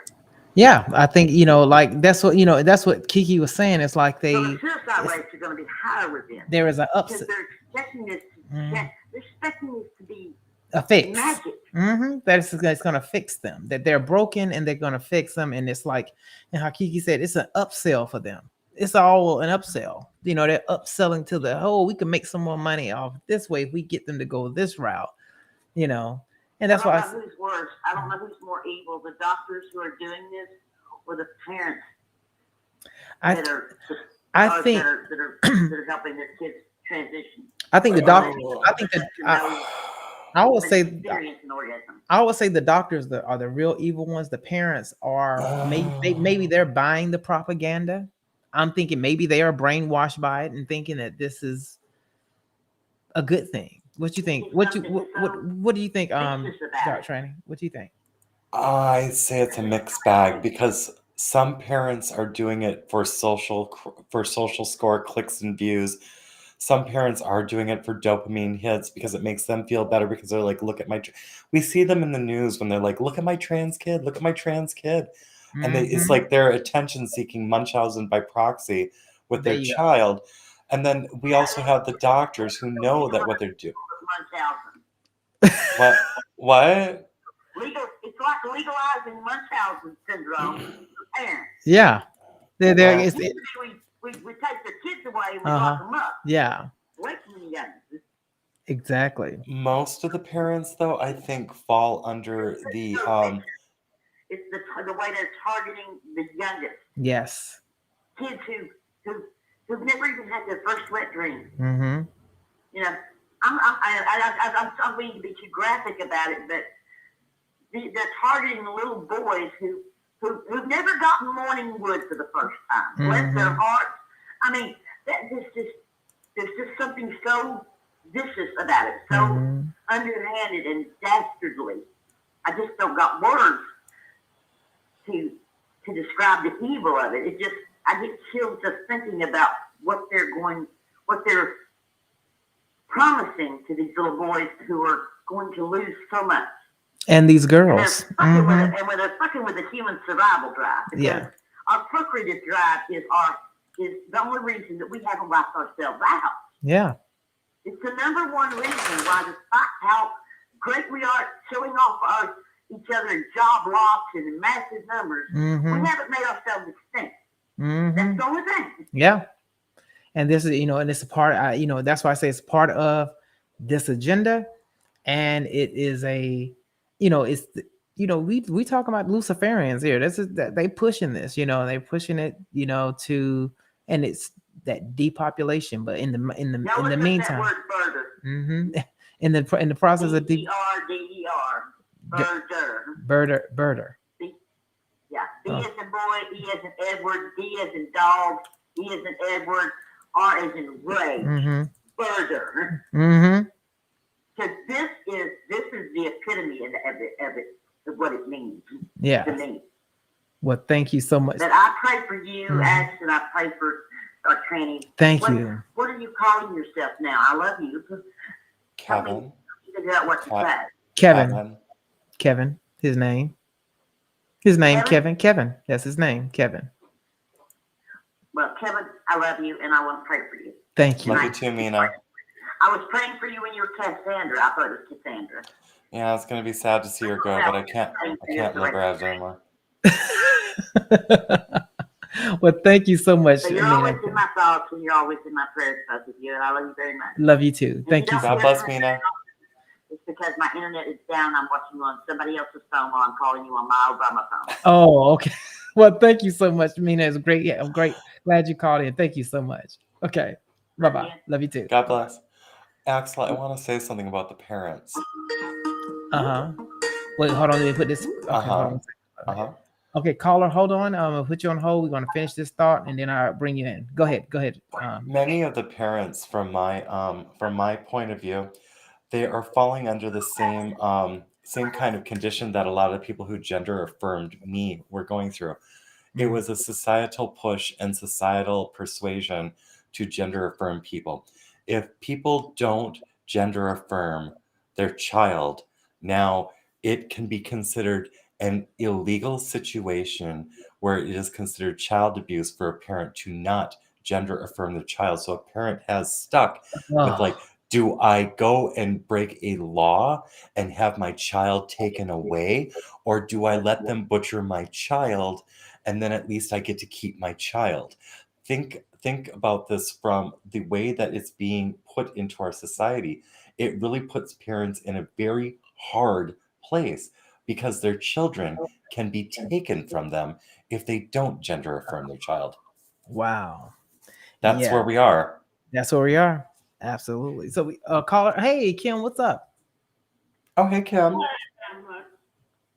Welcome to the show. So I have a question. I've been listening to all this, and I just have a thought that came to mind. So you know how, as all the years have gone by, all the things that have happened to get the gay community to where it is, okay? And now that you can get married and you can get all, do different things, and there's more stuff that's happening, it's being accepted more and more and all that kind of stuff. I feel like these demons have decided to use something that even some of the gay community would not be for. Exactly. Kids transit. I feel like they're using this as a wedge between, so that nobody's going to be getting along with this whole thing. I think it's turning back the gay movement in even the gay community's eyes, because I have a friend that's gay and he is so turned off by everything about this. Yeah. And I've heard a lot of people say how if they knew back in the day that they were marching for gay rights and gay this and gay that, they would have never done it if they knew that the outcome of it was going to be these kids and having these kids put in the position by parents and different stuff. You know, you're relying on your parents to make a good decision for you. And I don't think any decision should be made until they're 18. Absolutely. Until you spelled out everything physically, Mhm. you're at the point that you need to be. And shit, I mean, maybe not even 21, because they don't even let you drink until you're 21. Yeah, you should be well into your adult years because your mind is not even fully developed. I mean, Right. I And need. they should give all the information. They should give all the information. Do you think if some of these ladies and some of the dudes at the time that they're in adult age, if you told them, look, these sex organs really ain't gonna work, do you think? I mean, Do you think honestly, would nobody you do? could get Yeah. people would be like, I'm not doing that. Mm-hmm. Or you might get pattern baldness. Mm-hmm. You, as a female, when you transition with the testosterone stuff, if some of this stuff would come out and you visibly could see it and shown something before you decide to do something like this. I wonder if some of these people, and especially people that has already happened to them and they already know what's going on, maybe come and you sit down with them. But the lessons are never going to let you do that. Because they just want what they want. But I feel like this is putting a wedge between that whole community and everybody else.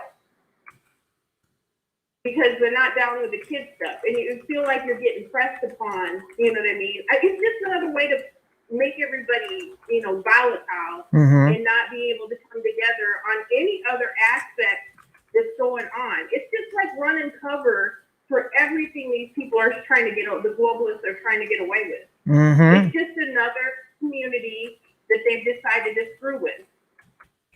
They screw with the black community, the white community, the Asian community. I mean, it's like they get them to a point where you're accepting things and then they drag it all back down. Yes. By using some. That's how I feel like. I feel like that's what's going on because it's tearing up the gay community too. Yeah, or was at least the ones that I. Well, see, the thing is, what did Cassandra drop out? She got to come back in. Oh wait, hold on. Hey, what happened? Okay. Okay, cool. Okay, cool. All right. Great. Thank you. Okay.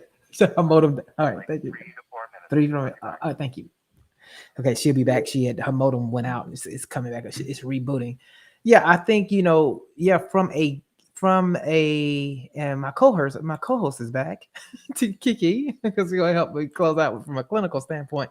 I think yes, they have from the what they have done, the exploitation of the gay community is just blaring. You can clearly see it's all exploitation, and it's turning off a lot of gay people. They're going like, wait a minute, we didn't march for all this. We didn't march to keep, they're trying to keep them in this perpetual, the way they do black people, keep them in this perpetual, keep marching, you keep marching for you're fighting. This is what the left does. Keep them, you gotta go ahead and march for this. You gotta fight for this. You're always constantly in a fight. They're doing that with the gay people too. You're constantly doing this. Now we're gonna shift gears and do this trans thing, and then talk about trans kids, and then throw in LGBTQ kids. And I'm going like, there's no such thing as an LGBTQ kid. How's a child at 8 years old gay? Is he having sex? What child is having sex at 8? You see, it's like, and also they be pushing in the pedophilia stuff too. Well, that's all about it. That's what this is all about. This is all about sexualizing kids anyway. So for them to do what they do with them, but this whole exploitation of LGBTQ, rainbow Skittles, whatever you want to call it, it's exploitation. It's just what it is, and it is turning off a lot of reasonable gays. That now these I understand why some of this is going on, because just like we've been programmed by like Hollywood and different stuff like that.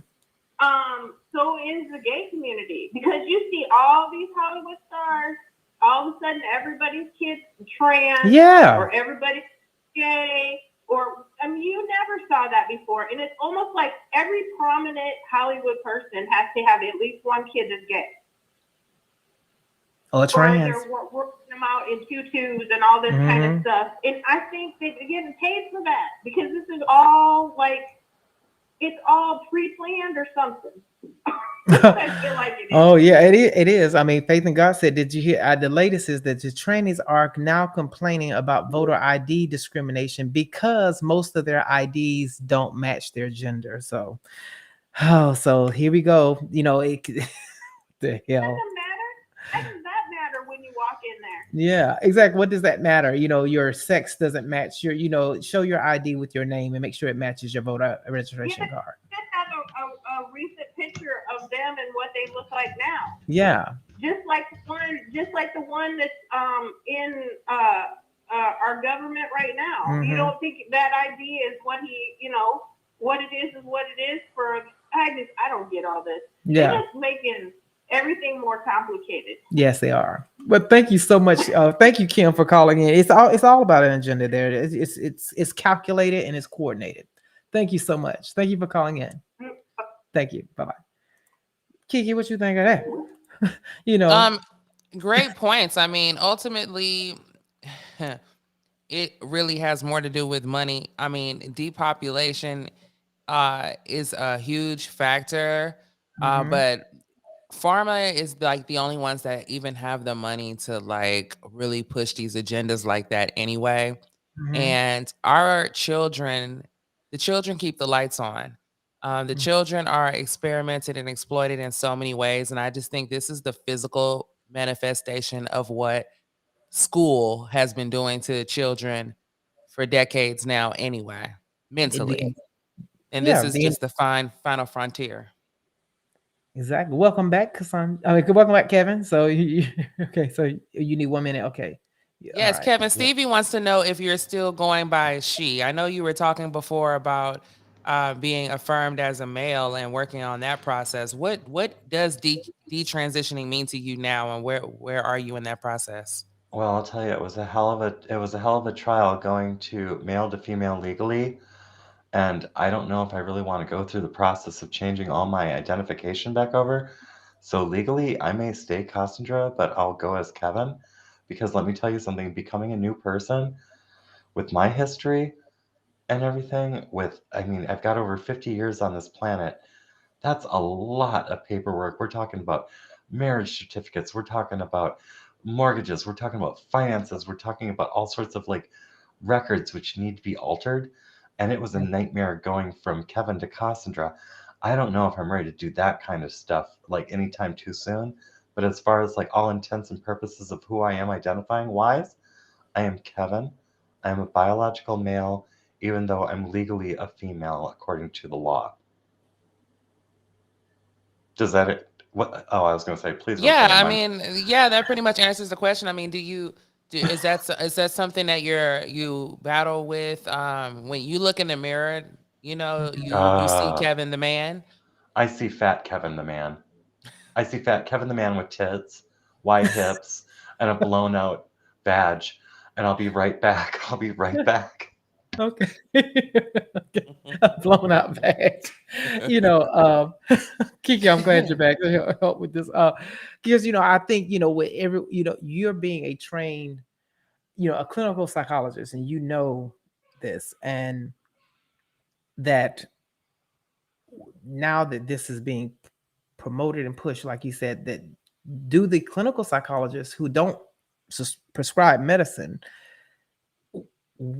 are they gaining anything in this other than what office visits, or what would they be gaining out of this if they, or are they pulling back from it? From what you're noticing, a lot of them are pulling away from? No, well, okay, so there's a couple things going on. First of all, there aren't nearly as many people in this situation as people would think. So it's not really even going to be common that you come across transgender clients unless you are participating in some type of outreach where you are targeting that demographic. And I'm learning more and more about the different personalities that are turned out of certain universities. Mm-hmm. So there are these hippies who are therapists, you know what I'm saying? Counselors. Mm-hmm. And like they actively go out and seek certain populations. I told you about one company that, the owner is a lesbian, her wife works there, and there's like 3 different lesbian couples, and it was like one male counselor and everybody else was women, and 90% of them were lesbians. And, Mm-hmm.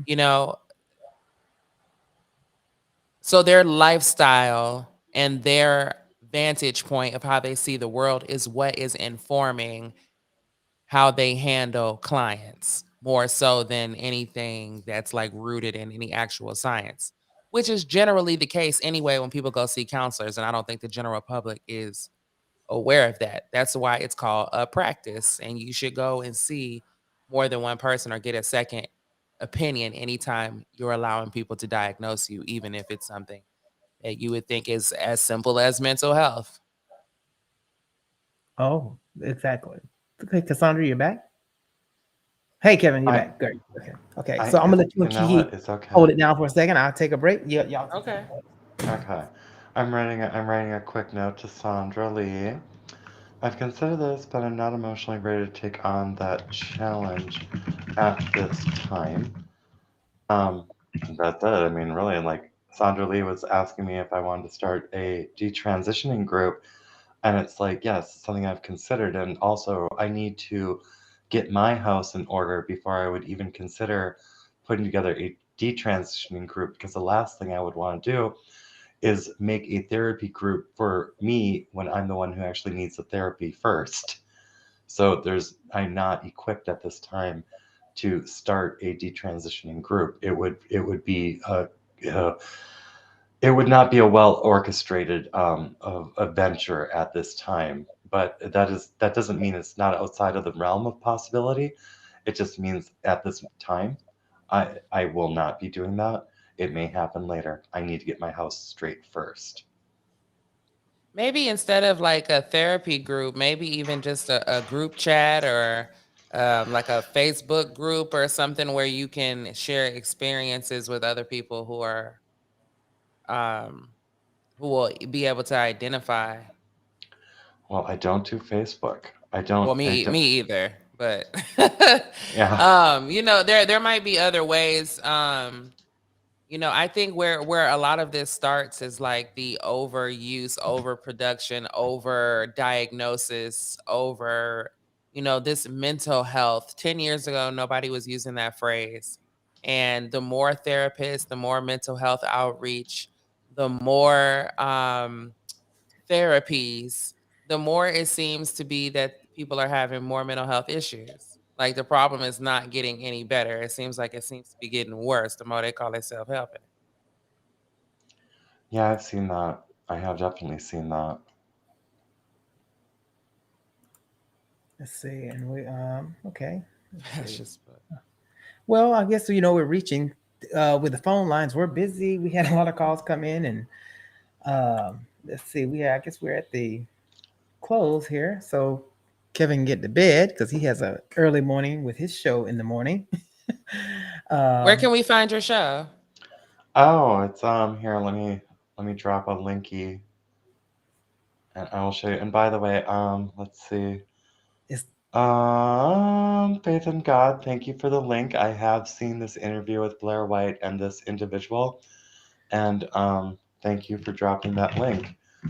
If other people want to check out that link, which Faith in God dropped, it is an informative one between Blair White and another individual who regrets transitioning. My show, let's see, one moment, please. Let me just grab the link. I thought I had something here. Oh, here it is, right here. I do have something here. It's on Odyssey, and It's on Odyssey. I have a placard here with it, and here it is. There you go. It's Monday through Friday, 8 a.m. to 9 a.m. Central Standard Time on Odyssey under the Racist Tranny. Yes. And I'll put the link The Monday, Wednesday, and Friday shows are 1 hour because 45-1 actual comes up after my show. Mhm. There's a pre-show which goes about 2 hours before the actual show. And on Tuesdays and Thursdays, I have an extended format show, which can some of them have run 9 hours long. I mean, some of these shows run they run long. Okay, there you go. All right, and let's see. Hold on, I got that on the screen, so y'all can find it. It's under the Racist Tranny over there on Odyssey. It's under that, and it's from 8 a.m. to 9 a.m. Central Standard Time. But you do a pre-show too before that, right? I do a pre-show where it's like I come in all haggard, straight from the bed, turn on the machine, get a grab a cup of coffee, and kind of like it's the pre-show, get it all together, shit. You know, I gotta make the show. It's the behind the curtains look at what it takes to make a show. Yeah. Well, it's filthy too. The pre-show is like filthy because nothing that happens in the pre-show can actually be put on any can't be uploaded because it would be banned immediately. People are they're waking up to the comedy and they let it all out during the pre-show. okay. The unrecorded aspect of this production. And that's the great part about Odyssey. You know, they don't do any kind of censorship there, so you can be as candid and raw and everything. That's the great part about it. Yeah. On that, Kiki, you need to get on Odyssey. Kiki, why are you not on Odyssey? Because I can't keep up. I got TikTok, I got Instagram, I got Telegram, I got the yellow pages. It's just too much. Kiki, get an assistant.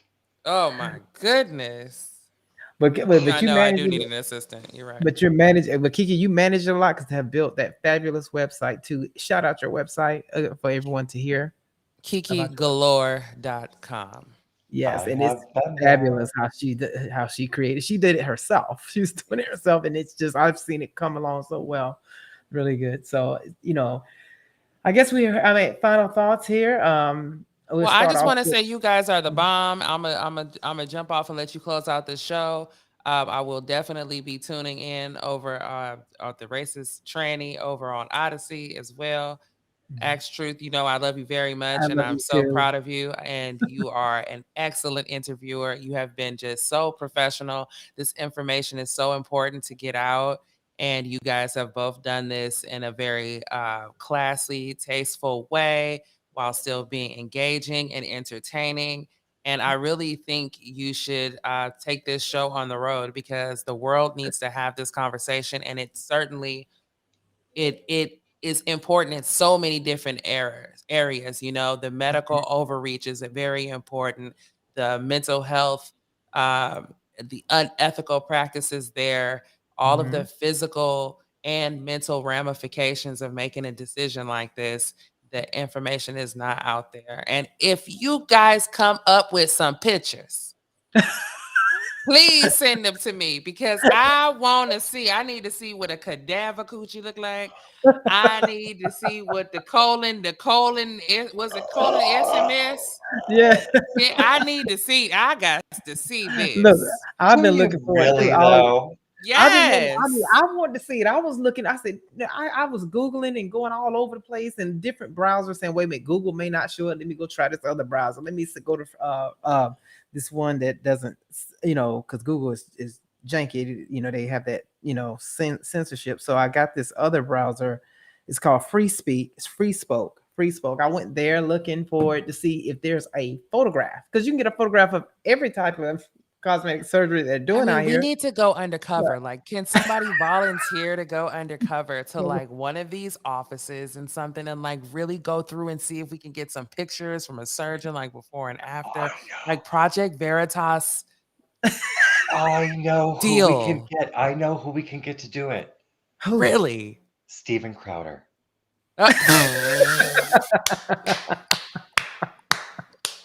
Tell me he wouldn't do it. Go undercover. They would recognize him. They'll recognize him. We need someone to get into Marcy Bauer's office and say, because I'm pretty sure. But if he would put a wig on, but I want to. He's done it before. He went to Planned Parenthood and he did his whole Planned Parenthood thing. So it's Yeah. like, You never know. Wow. Well, thank you so Stephen, much, Kiki, for being here and being my co-host. I mean, I know I love the way we did this tonight, and I mean, I think when I come back and do Listen, autism, I'm 'cause invested. oh, I am fully invested in this. yeah, If you guys are doing anything any way remotely related to this topic, I'm in there like butt hair. You better call me. Okay. okay, all right, definitely. All right. do you want to do another one, Axel? I mean, yeah, I guess we could. I mean, if there's more that we need You to see, the bring up. phones was jumping off the phone, ringing off phone lines, ringing. I saw a Odyssey, lot. YouTube, Rumble, Instagram, TikTok, everybody. The world is watching y'all. We have got to do this. I'm sure I'm gonna help y'all spread the message, and so we could get this word out. Yeah, It I is think important to get the word out. That is definitely, that is damn sure. It is important to get this word out because, And then it's not for nothing. You know what I mean? Yeah. It gives it some value. You know, if it's we not for nothing. don't, this shit's gonna get worse and worse and worse and worse because right now, like we already touched on, parents can't even talk to their kids about this without the risk of having legalities thrown against them. That whole catch-22. It's like we cannot let parents fall into an area where they cannot even parent their kids because it might be illegal to parent their children. And one more thing, Kevin, I want to say, because we did a rewatch of this on my platform, and one thing that we all agreed on, myself and my viewers, is how intelligent you are. And I think you're a great person to put this message out because, you communicate so well and you are a very introspective person. You have really, we can tell, you've spent time thinking about this and processing this in many different ways and being able to articulate it in a way that other people in your situation have not necessarily been able to or have not been able to do it with a delivery that's also engaging and humorous. And like you said, you make people comfortable with being able to ask you questions, which is so important to this as well, And I think we were all just like, wow, if this could happen to you. You showed us a very handsome man that walked into these offices and was just completely taken advantage of by this medical establishment. And so I think too, people hearing your story, they realize like this is a bigger issue than what we even previously thought, and I think you bring a level of realness and seriousness to it, where we can really talk about this from a medical malpractice standpoint, like Ax was talking about, and not just you changing your mind. Yeah. I come to you without pretense. I come to you without much makeup. I come to you without flair. I come to you raw. I come to you real. I'm not coming here for sensationalism. I'm not coming here for money. I'm not coming here for anything other than to get out a message. Pump the brakes a little bit out there. This isn't what it's marketed as, and let's give this shit another look before we go any further. Amen. Thank you so much. Thank you, All Kiki. right, y'all. Have a Thank good you. night. Good night. Good night. Thank God you so bless, much. Kiki. Thank you. God bless. Oh wow. So it's like I'm so glad she was here and to help, round this out. And that was a great closing statement, Kevin, for that. And we'll be back with even because this will get I guess we have to do it again. Do it again and to see if they're probably in a different time slot to get more people in who may have questions about this and to get this information out here because it's not talked about a lot. No one's really doing this yet, and I guess it's not doing enough of it. I think more of this needs to be done. Because we're in an information war, and this is part of the information war that they're doing, giving out misinformation about this and indoctrinating kids with this, and that's why we're blocked, Axel. That's why they block our message and call us all sorts of shit. It's like yeah, that's why the censorship and everything. So thank you so much for being here. And thank you. Kevin, and you always in my prayers. You always can reach me and everything like this. So thank you for tonight. Sleep well. Thank you for being here. I'm going to close out here. Finish everything. Finish my. Thanks everyone for the donations that came in throughout this. If some came in, I'm gonna look at. We have one over here, DJ Bass over there. DJ Bass and Nadia over here on Odyssey. Thank you so much for that. I really appreciate that. And everyone who's let's see. Yeah. So, but thank you, Kevin, for being here with us tonight. And it was a great show. And thank you, Kiki, also. Anything else you like to say, Kevin? Would you like me to hang out for like a little bit while you close the show? Yeah. Just hang out right there. I'm gonna pull you off, and then I'm gonna close out here. All right. Thank you. Just hang out. All right. God bless. God bless everyone. Okay. Now, again, thank you to everyone, all the callers that called in. Thank you, Kiki, for being here as a good co-host. That was great how we just pushed that right on in. And I want to thank you, Andrea. She said she hit the like button. And if you're on YouTube, go ahead and hit that like button again. I think it means something over there, but they can go over there and probably take them likes off because you know how they are over there. But thank you. If you're there on YouTube, hit the like button. And she said she joined my subscription over there on Odyssey. Thank you so much for that. I very much appreciate it. She said, good show, very informative. Thanks to the mods, Kevin, and in the chat. And now you are a mod because somebody, accidentally blocked you. You shouldn't have been blocked. So now you're a mod. So that won't happen again. And I want to thank all my mods on YouTube that I went in and made mods there because like when I do have a live show, I will need you guys here and who's ever available to be here to help moderate over here on YouTube. I really appreciate it. Everyone, have a great night. Be blessed, and I'll see you tomorrow for Power of the Living Word tomorrow night at 9 p.m. Eastern Standard Time. So, and again, thank you, Kevin, for being here as the Dark Tranny and giving out so much just important information. And I know this is going to do a lot of good going forward to people who hear it and watch it.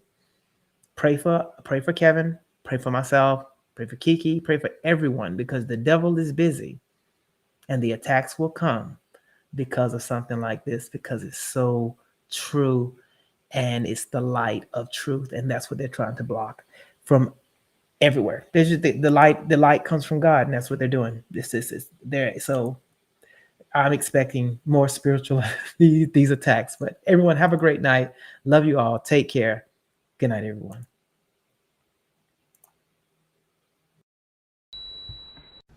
The one world government, you can't make war with that. Why? There's no government to go against it. It consumes the world, but not God's elect. This is where you got to understand, and this is why you got to have strong faith, is to know as long as God is with you, who can be against you? Nobody. As long as you are armed with the sword of the Lord, the truth, and you understand what's happening in the world, God protects you. You and He make a majority, and you can count on that. You can believe it.